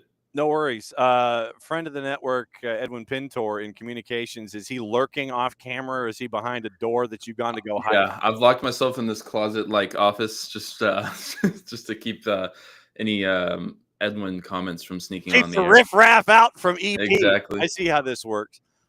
First and foremost, for those that may not know, you're a hometown guy getting to call for your hometown team. What's that like for you to be a part of things now? Yeah, it's literally a dream come true. I started broadcasting, 7 years ago now in college. I went down to college at Trinity University, but I'm originally from Dallas, grew up going to games, grew up listening to Mark Followill, Steve Davis, who's now my partner on the broadcast every week. So, when I started broadcasting, obviously, calling MLS games is a huge goal, and to be able to accomplish that with my hometown team has been a dream come true. And to do shows like this and be part of, the outreach for the club as well, and as the voice of the team is amazing. So just really enjoying it so far. It's been a lot of fun, kind of being a part of the new energy. I was with the team before in a different capacity, and I still do some social media stuff as well. But, coming in and sort of being the voice of this new era with Eric Quill is a lot of fun. What's your first FC Dallas memory?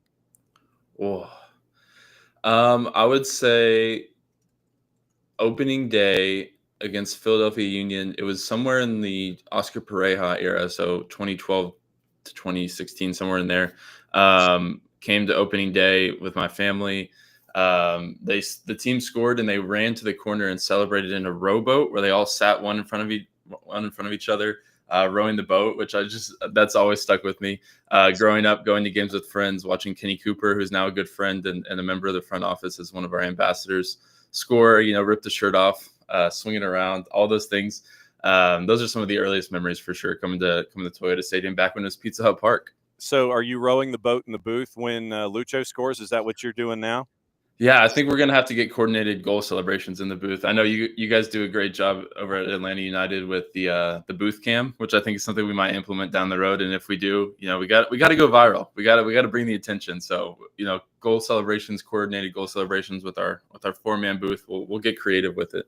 Looking forward to that. Let me ask you, what's it been like to see the first couple of matches under the Eric Quill administration? What kind of energy has he brought in, and how is it different with Quill now?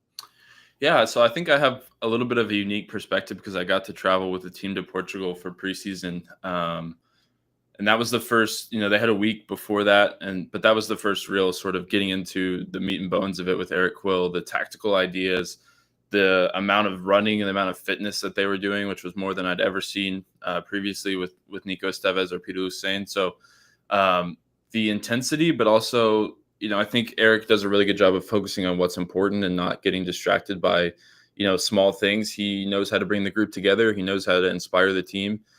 He really values hard work. From the whole dogs thing that I mentioned when I first came on, he wants the team to be 11 dogs and fight for the badge and fight for the fans. And bringing that mentality has sort of, alongside bringing a whole host of new players, has definitely made for a completely changed FC Dallas team this year. And in the past, when we went on the road, it was like, if we could grab a draw, that'd be great. For the past couple of seasons, last year we had one road win. And this year it's already so different. We have 7 points on the road from 3 games. And now we go into these road games with a real, mentality that we could go and get a win at any point at any venue. And that's what I think makes for an exciting matchup this weekend. New faces coming in. Obviously, we'll talk about Lucho in a sec, but you've got the integration with folks like Leo Chu and Lucho Costa with Peter Musa. Where is that integration? Where is that coming together and the melding of ideas with the new faces? Where do you think that is right now? I still think it's early. First of all, we came into things with the idea of playing in a 4-2-3-1, defending in a 4-4-2, and then we signed Lucho Acosta. And, ideally, you think he fits right into that number 10 position. But I think we saw in the first couple of weeks that defensively it wasn't working, and they weren't finding Lucho in the spots that we needed to find him. He was having to pop out wide or drop deep to receive the ball. So the last couple of weeks, the team changed to having an extra midfielder in there, sort of a diamond. The team calls it a 4-3-1-2, but basically having a number 6 whose job is just to win the ball back. That's Ramiro. And then having 2 number 8s there to support Lucho has really allowed him to get into more dangerous positions. And, he has been instrumental in this little 2-game win streak here at RSL and then home against Kansas City. And he's popping up in areas where he can actually hurt the opposition, combining with Musa really well. I think the Musa-Lucho combination has gone, swimmingly. I think it's gone much quicker than I expected those 2 players to gel. It's been who's going to be the third guy, kind of the second forward in the formation. That's what we're trying to figure out. Anderson Julio has been amazing since he came over, but he's missed the last 3 weeks. He had to go get his green card. So we actually haven't seen him in this new formation. I expect that he's probably going to be the starter, but we haven't seen that yet. And so that chemistry is going to have to come as well. He'd been playing on the left wing for majority of preseason in the first couple of weeks as well. So I think that's the ideal front 3. Leo Chu's got the last 2 starts. Logan Farrington's an option as well. Pedrinho has a goal on the season. So there's options, but I think it's going to be Julio, and that's going to be something they're going to have to build as he's back this week. He's back in full training and hopefully involved against Atlanta. For Lucho, so far 8 shots, 4 on target, and those 4 on target, 3 of them have gone in the back of the net with an XG, if you believe in those kinds of things, at just over 2 at 2.06. So you mentioned that front. All things being equal, in a perfect world for Eric Quill, how do you envision the starting 11 in this matchup coming up against Atlanta United? Yeah, I think the front 3, if Julio is fit and ready to go, I think he'll come in to play alongside Peter Musa in the 2-striker formation, and then Lucho behind them. The midfield, I don't expect a ton of change. I think Patrickson, Leggett, as the 2 number 8s, will probably hold their position, and Ramiro has been really solid coming over from Brazil in the offseason as one of 18 new players, I think, in total. Back 4, we've had one change recently. Marco Farfan, we had to announce this week he's going to have surgery, so he's been the starting left back. Homegrown Nolan Norris is involved now. He's played, left back for the youth national teams. He's the captain of the U20s. So this is his first real opportunity at the MLS level to play that position and sort of make it his own over the next, month to 6 weeks. So that'll be one to watch at left back. And obviously you guys have some pretty lethal options in the attack. So he's going to get a tough matchup, whether it's, up against Almiron or Lobjanite, whoever it is on the right for Atlanta. But I think the one player that I want to, sort of spread the gospel about when I go on shows like this is Osaze Uragide, our new center back who came over from the French 2nd Division. He's just phenomenal. He has all the tools to become a top level center back if he isn't already in Major League Soccer. He's got the physicality, the recovery speed. He's got line breaking passing. He's got the smarts to think through the game as well. He's been such a fantastic addition for us. And thinking back to when Dallas played Atlanta in preseason, he was not there yet. And Musa wasn't there. There's some other pieces that weren't there in that game. But particularly when Latte Loth came off the bench in that game, and I was like, oh my God, this guy's pace is phenomenal. This is going to be a problem when we see him in just a couple of months. but I think Osaze has that speed as well. I think if we get a foot race between those two, it's going to be Olympic standard. Like, we're going to need to hand out a gold medal between the two of those after the game, because that's the level of athlete that he is. And I know you guys have taken to ATLUTD very well, and he's taken to the team very well. So I think that's going to be a matchup to watch. Besides that, I think not a ton of changes besides Julio coming into the lineup and Norris continuing sort of deputizing at left back. How do you think, formationally or philosophically, Norris will get protected, considering that you're already anticipating him? If he's at left back, you know that down the right-hand side it's going to be Brooks, it's going to be Saba, it's going to be switches. How do you anticipate he's going to be protected, or is there a level of confidence there that he can be left on an island for a while and he can navigate things 1v1 okay? I think he's a very smart player. I think his biggest weakness, and the reason that he hasn't got this opportunity yet in the past couple of years, is his pace. And so that is a concern up against Atlanta, who is a running team. I think you guys are in the top 3 in pretty much every running metric and obviously have a ton of pace. So I think the cover is going to have to come from sort of the left, number 8, the left center mid, which is Patrickson. He's a young Ecuadorian player who is really good box to box, gets involved defensively as well as going forward. So he's going to have to cover him from whether it's Lennon on the overlap, whoever it is. And then Osaze or Guide, who I already mentioned, was excellent in just helping Nolan through that first start against Kansas City and helping put out fires on that side. So I think he has a good support network around him, but there's going to be moments in the game where he's going to have to stand up 1v1 and be counted. And, we have a lot of faith in him, and it's on to him to repay that faith. Right now, as things stand in the West, 6 matches in, 3 wins to the good, goals allowed dead even at 9-9. So smack dab middle of activity right now. 3 points obviously out of first with early returns. How would you grade what you've seen so far from the booth? 6 matches in, which is what, 6 over 34? It's maybe 20% or something like that. At the 20% mark, where would you see? How would you grade FC Dallas so far with all of these new faces and a new head coach? How would you grade what you've seen? Yeah, I think other teams around the league that have had this, this amount of change are struggling. And I think it's understandable to struggle with that amount of change. But we brought in a ton of quality. Lucho Acosta, obviously paramount in that discussion. So I think I would give it, a high B, because I think the results have been really solid, and particularly the road results. The first 2 home games were disappointing, but I think the performances and the tactical ideas and the game model have a ton of room to grow, and that is what excites me, because in the past, when Dallas wasn't up for a game, they just weren't going to get a result. And this version of FC Dallas under Eric Quill, with almost an entirely new lineup, is going to fight for a result even when they're not at their best, and even when the tactical matchup feels like it's going against them. They've been able to claw back from behind. They've won the most points from losing positions of anyone in Major League Soccer in the opening 6 weeks, which I think is a testament to the mentality. And now if we can see the growth on the tactical side, then that's just going to bring the quality to the forefront.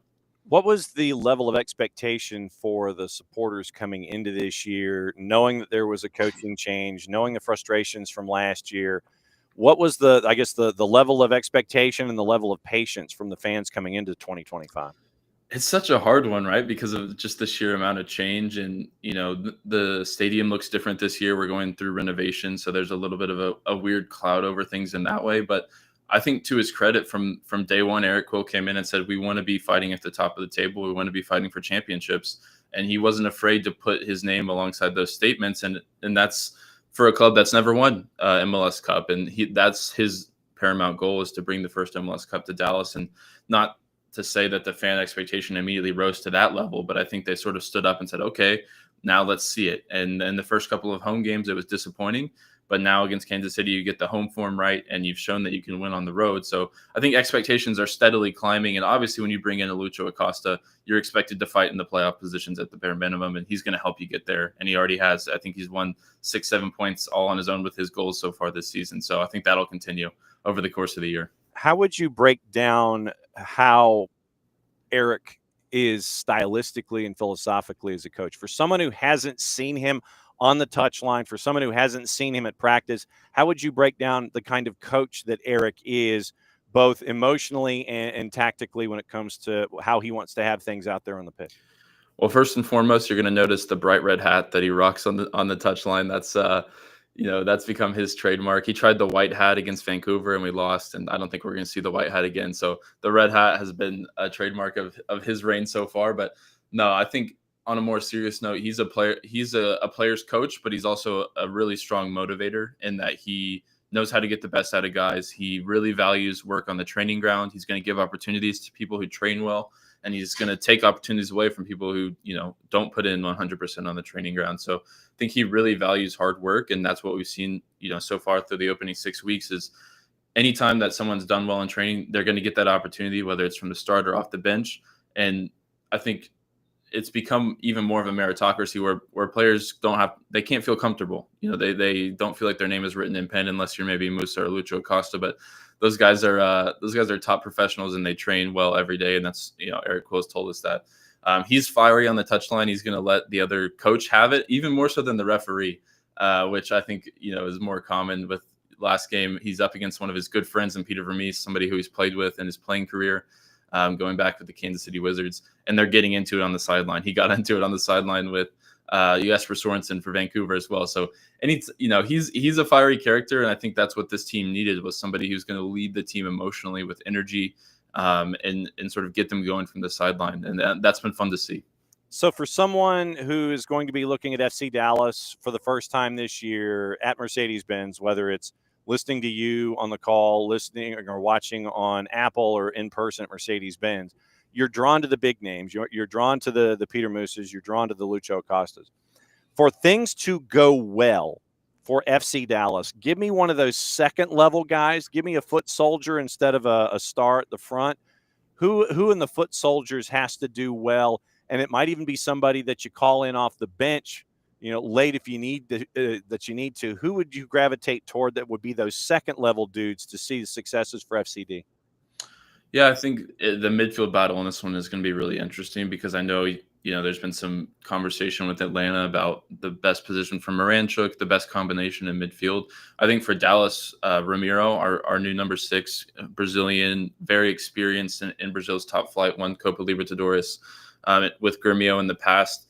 He has come into the team and just given us that rock, that anchor at the base of midfield. And when we were playing in sort of a double pivot before, it didn't suit his game as much just because he's not a huge, ground cover. He doesn't have a ton of mobility. But now that we've moved into that single number 6, he's done a really good job of shielding the back line over the last 2 games. And I think something that we're still yet to see from this midfield, this new midfield diamond shape for Dallas, is just consistent ball progression up the field.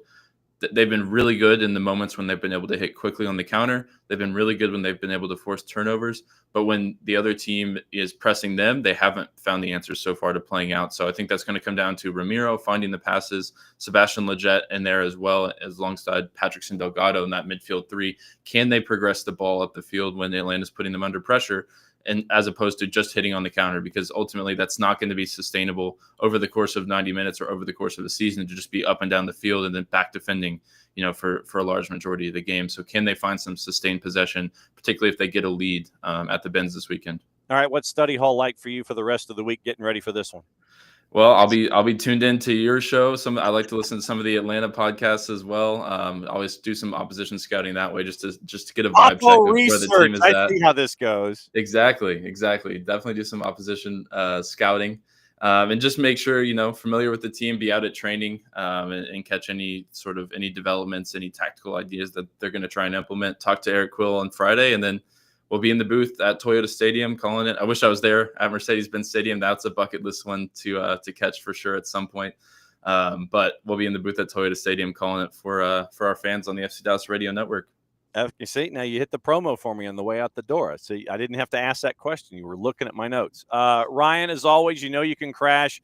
You have the keys to the kingdom now. So if there's anything that you ever want to talk about on a Friday when we're in the hour of chaos at 10 Eastern, and it's like, I got 2 minutes. I want to come in. I want to say my piece. I want to jet.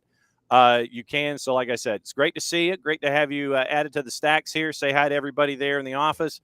And we'll catch up with you soon, my friend. Don't be a stranger. Great to have you on the morning show. Awesome, John. Thank you so much. Have a good one. We'll see you this weekend. There you go. That's Ryan Figert, the play-by-play voice. FC Dallas app, by the way, is where you can catch up with Ryan. And great to have him added to the stacks with us. And it was really cool to get the education when it comes to everything going on with FC Dallas.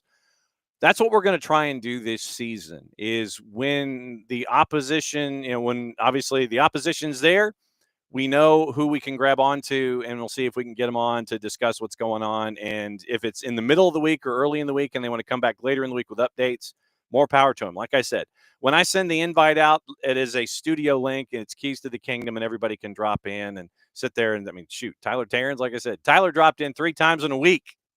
So he's got the keys to the kingdom. He's a dangerous man. So Ryan Figert, good to catch up with Ryan, the hometown guy in his first season calling games for FC Dallas on the FC Dallas app and for FC Dallas. So that's the rundown there. All right, let me say hi to everybody, and we'll get through what's on your mind on a Wall Pass Wednesday.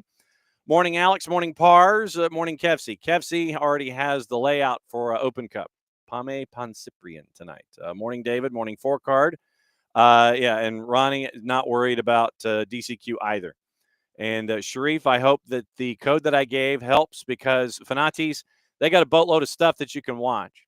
Libertadores, Sudamericana, let's see, all the BNs, and I mean all the BNs. Nuestra Tele, CDO, For the Fans, Teise, Liga 1 Max, Liga 1 Max Pro, it's all there. You can watch on Fanatis, fntz.co/soccer down here. It helps out the network. It helps out us. And hopefully it helps out you continue to be a true degenerate when it comes to watching leagues around the world. All right. Yeah, Derek Brad did get robbed on the assist. I don't know how he hasn't gotten one yet. And I could have still used the fantasy points. Morning, Jordan. Apparently, yes. Someone in Twitch Pitch yesterday participating in the FIFA Club World tryouts this weekend. Apparently they're trying out volunteers. So Jordan's going to be part of the tryouts this weekend. Yes, and Jordan is gassed up and ready to go for this weekend as well. And apparently he had a similar situation with the lawnmower. Jordan's dad's lawnmower's blade broke. Man, it must have hit a rock or something. And so, yeah, and Eric got a yellow card last match against Sporting Kansas City. So the Eric Quill, 4th official, Ronnie Dyla back and forth. That one's going to be intriguing, as the kids say. It'd be very interesting to see Eric Quill. Can't miss him on the touchline, apparently, because of the lid. And so the back and forth with Quill, LaForth, and Ronnie Dyla. Looking forward to that. All right. So Open Cup tonight. Sounds like a show. Open Cup tonight. We mentioned all the matchups. Let's see if the juice boxes are out in this one. I think they are. They are. Okay. So juice boxes tonight for the matchups. Loudon a minus 1250 hosting Virginia Dream. Hartford Athletic is favored on the road at P-Hop in Lewiston, Maine at a plus 143. Portland Hearts of Pine a plus 173. Chattanooga FC favored at a plus 112 at Fort Finley. Like I said, it looks like there's going to be 6,000 folks there for Red Wolves tonight. That is your viewing. That is your must watch on the U.S. Soccer YouTube channel tonight. Greenville favored at home at Furman against One Knox, 140 at a plus 148. Westchester's a minus 312 against New York Pan Cyprian, who got the cup set last time out at a plus 656. FC Naples favored at a minus 110, hosting Little Rock Rangers. 90-minute draw is the same at a plus 247. Ford Madison at Breeze Stevens, a plus 140, hosting FC Tulsa at a plus 156. Des Moines Menace, a big underdog, hosting Los Bujos, the Murder Owls, from Union Omaha at a minus 133. Menace are a plus 272. Tacoma Defiance, a minus 109 at Starfire, hosting Spokane Velocity at a plus 216. 90-minute draws a plus 285. Ventura County is a dog, hosting El Paso tonight. Locomotive a plus 112. Ventura County is a plus 190. And the 90-minute draw is a plus 252. Nottingham Forest won yesterday in the Premier League, and they're winning. They're third right now in the Premier League. All the home teams won yesterday. Wolves got a big win against West Ham. Arsenal beat Fulham by the score of 2-1. So today, handful of matches, starting all except for one of them at 2:45. Bournemouth, big favorite at the Vitality at a minus 263, hosting Ipswich. Brighton, a plus 117, hosting Villa at a plus 222. Manchester City, big favorite at home at a minus 526 against Leicester at a plus 1158. Newcastle, a minus 137, hosting Brentford at a plus 318. Southampton, if they get a certain point combination this weekend, they could be relegated this soon. Southampton a plus 492, hosting Crystal Palace at a minus 175. Liverpool and Everton. Liverpool in the Merseyside derby, minus 204. Everton a plus 579. If you're near a monitor or a broadcasting type device, 3 o'clock. Liverpool and Everton at a minus 204. So, gossip, rumor, and innuendo. What to watch, where to watch it, how to watch it, and is CONCACAF available on Fanatiz? I don't think CONCACAF is available on Fanatiz, so it would have to be on. It would have to be on like FS2. Let me check and see where it is tonight, or the Spanish-speaking channels, if you have that. I have the Super Hyper Mega Cable Sports package plus the Spanish-speaking package, and so that's where I watch. I'll either watch on 2 or on Unimas or wherever it's available. BN has Copa Libertadores tonight. Villa Sarsfield, Peñarol at 6. Universitario River Plate at 8:30. Atletico Nacional and Nacional at 10 o'clock. LAFC and Messi and Friends, 11:30 on FS1. So if you've got basic cable or Fox Sports, foxsports.com, I think you can register for an account there, and then you might be able to, I think you can watch either through your provider, or if you have a foxsports.com login, if you don't have cable. But LAFC and Messi and Friends, 11:30 tonight. That's on FS1. FS2 has the King Cup, and that is at 2 o'clock. They also have the CONCACAF Hemispheric Extravaganza at 9:30, Vancouver and Pumas on FS2. So the layout: Vancouver and Pumas on FS2 at 9:30. Messi and Friends going to LAFC at 11:30. That's on FS1. Premier League, Manchester and Leicester. Say that 10 times fast. Manchester City, Leicester City at 2:45 on USA. BN Español simulcasting their 3 Libertadores matches. ESPN Deportes, the Copa del Rey, Atletico Madrid and Barca. That's at 3:30. Fox Deportes, the French Cup, Con and Ream at 3. Goal TV, Benfica Farense at 3:15. I think our buddy Nino Torres is on that one. That's on Goal TV in the Portuguese Primera. 2 simulcasting the 2 matches in CONCACAF tonight. Universo simulcasting the Prem. The Plus has Eredivisie at 2 o'clock. German Cup had a big upset yesterday with Arminia Bielefeld. Stuttgart Leipzig's at 2:30, and they also have the Copa del Rey at 3:30. Fox Soccer Plus has Con and Ream at 3 o'clock. NBCSports.com has Manchester and Leicester. Paramount Plus has Coppa Italia.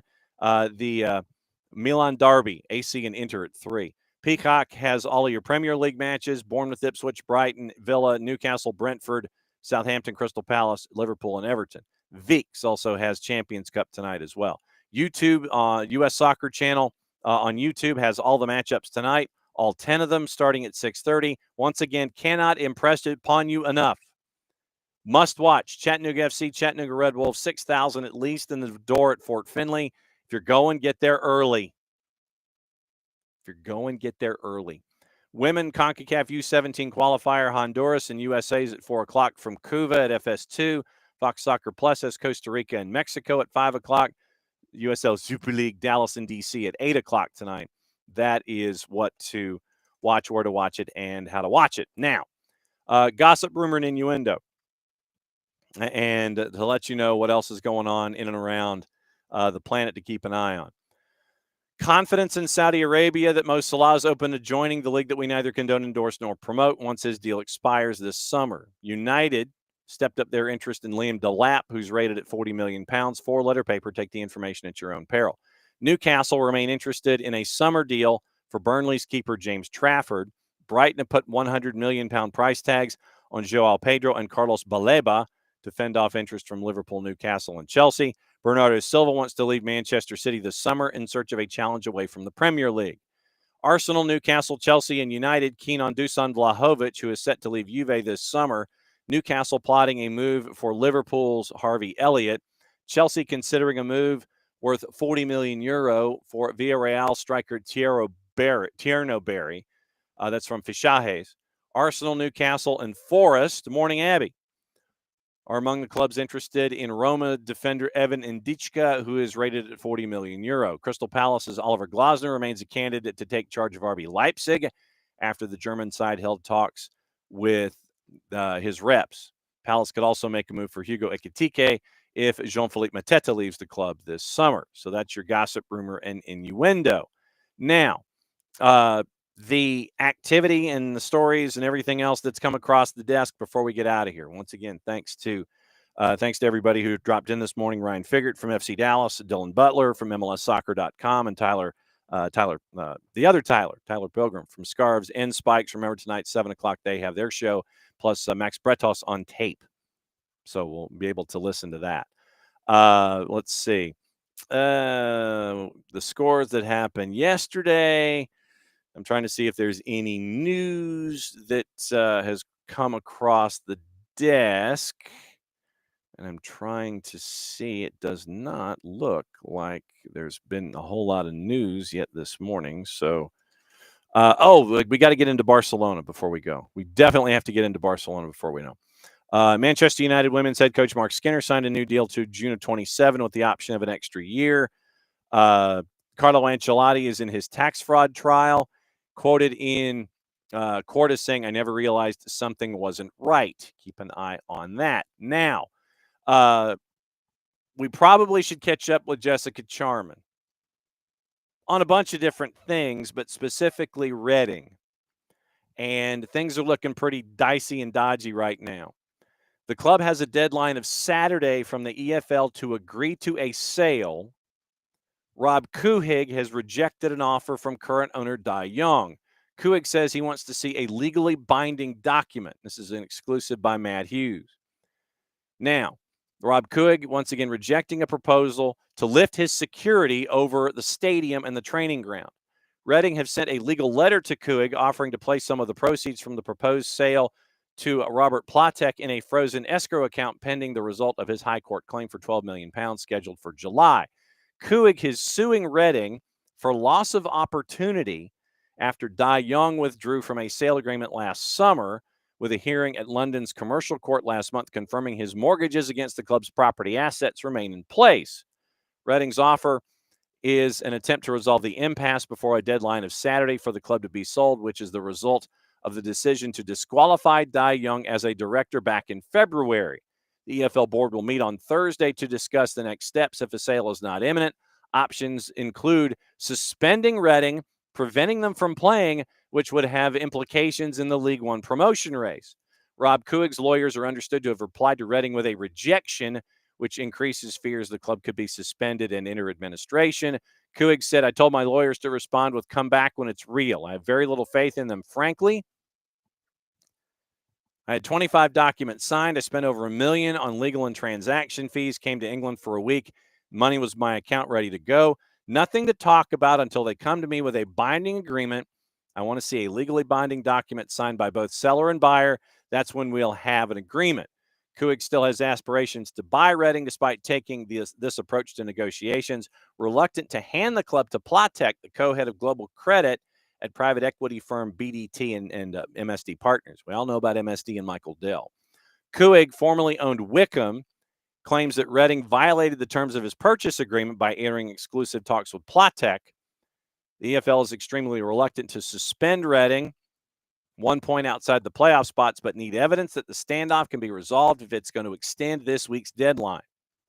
Club said in a statement back on the 21st of March, Mr. Dai remains committed to working with the EFL to sell the club and secure its long-term future. I know that Jess is not enjoying life right now, but we do need to catch up with Jess and find out what the latest is and find out what's going on there with that. Now, to get into Barcelona before we get out of here this morning, you remember, and it's almost like a bit of a running gag. Hansi Flick has them right now in the hunt for 3 trophies. But the financial situation, like I said, the financial situation, we sit there and we go, we'd really like for something to happen here to where they, I don't know, can pay bills and bring in players. Who knows? Marc-Andre Ter Stegen resumed training, defying the fear that the knee injury suffered in September would end his season.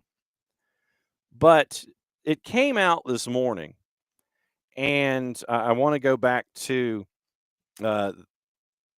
what went down when it came to – no, that was not what I hit. So here's the rundown from this morning.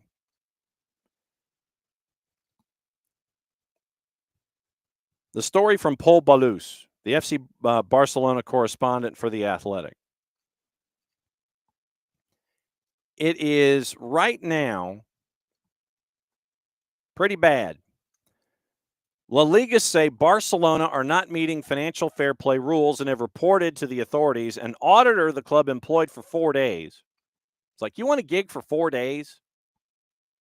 Here. You want a gig for 4 days? We need you as an auditor to do this. So Paul Balous and more. When you have multiple dudes who are writing a story, what is it we always say about the deadlines? Balous et al. At The Athletic. La Liga says Barca not meeting FFP rules and have reported to the authorities an auditor to the club employed for 4 days, which played a vital role in them being allowed to use Dani Olmo and Pau Victor in the second half of this season. According to La Liga, the unnamed auditor was appointed by Barcelona on the last day of the calendar year last year, December 31st, and provided a certificate to the league which confirmed the sale of VIP seating to Middle Eastern investors worth €100 million to the club was properly accounted for as income in the club's P&L statements for 24-25. It was this sale that allowed Barca to meet financial regulations, granted permission from the Spanish government in January to play Dani Olmo and Pau Victor for at least 3 months. This is while, according to Balous, the Consejo Superior de Deportes, the Superior Sports Council, the government's high sports council that reviews La Liga and national team decisions to deregister the 2 players, which was due to Barcelona's late filing of financial documents regarding the sale of the VIP seating. The ruling is expected to be delivered on or before Monday. The latest issue, according to La Liga, is that Barca have reported 3 auditors to La Liga in the space of 3 months, and the other 2 have not included the sale of the VIP seating in their statements to the league. 3 auditors, 1 said, yeah, these seats were sold. The other 2 that were employed did not. Grant Thornton was acting for Barcelona up until the end of the calendar year, filed an interim financial statement with no mention of the VIP seating. And Crow has been in place since the unnamed auditor and filed a limited review report to La Liga. La Liga argues that, according to the IFS, filed by the statement filed by Grant Thornton, that Barcelona did not, nor does it currently, have any positive balance or registration capacity publicly known as fair play to register Dani Olmo and Pau Victor. The league has informed of Barcelona that their squad cost limit has been reduced by the amount of the sale of the VIP seating based on the submitted statement that was the IFS. La Liga has also shared with the High Sports Council and intends to file a formal complaint with Spain's Institute of Accounting and Auditing against the unnamed auditor employed by Barcelona for 4 days, literally between December 31st and January 3rd. 4 days, this auditor comes in, says, yeah, you're cool. They sold these suites to Middle Eastern investors, and everything's on the up and up. The other 2 auditors were like, well, no, it's not. Quote from Joan Laporta. Barcelona currently on a 19-game unbeaten run, a 19-match unbeaten run. Top of La Liga, Champions League quarters, second leg Copa del Rey semi tonight against Atletico Madrid. Dani Olmo's played 12 times. Victor has played 3. Barca has not commented. Grant Thornton and Crow have been approached for comment by The Athletic. So remember the running gag that we have here on the show? Literally, it's like, well, every single time that so-and-so is interested, Barcelona is interested in so-and-so. And we always sit there and say, well, how are they going to... Right now, we're back to the, how's Barcelona going to pay for these bills? We should know more by Monday, but this looks like a mess and a half. One auditor says, yeah, they're good. The other two are like, well, no. So it got reported. We'll know more on Barcelona on Monday. Coming up at noon, it's going to be Soccer's in Session. We're going to run through all of the scores from last night, get you ready for the matchups today, and go through the rankings according to our friends at Scoreboard. And then maybe we'll see you down in Fayette County for a really cool presentation involving U.S. soccer this afternoon. A lot of us from SDH are going to be down there for that, reporting on that, and we'll have stuff on all of our socials and all of our platforms coming up later today and tomorrow as we go. And we've got a really cool 1v1 coming up, and it's about challenging yourself as a young person and going over to Saudi Arabia to do it. There's a young Georgian who is doing exactly that. We're going to catch up with that individual at 1 o'clock on tape, and we'll have that one released to the network coming up in a little bit. So once again, noon, Soccer's in Session, and we will break everything down there. But, yeah, so Open Cup tonight, Premier League this afternoon, action going on, and it is also going to be really fun to see how things continue to go on the high school game. We've got a doubleheader on Thursday, still waiting to see what the latest is on our matchup on Friday. And Thursday, we will be in 2 locations, Toombs County at Hebron Christian, Dutchtown at Trinity Christian. So that'll be the matchups on SDH 1 and 2 on Thursday. Soccer's in session coming up at noon. Soccer down here 1v1. We're taping this afternoon, and we'll be down in Fayette County this afternoon as well. So thanks as always to Ryan Figert. Thanks to Dylan Butler. Thanks to Tyler Pilgrim. And thanks to all of y'all for dropping by as you always do. Back at it again in a little less than 22. Mucha plata, y'all played safe. See you at the top of the hour. Since it is the end of the show, that means I get to do this. See you in about 48 minutes.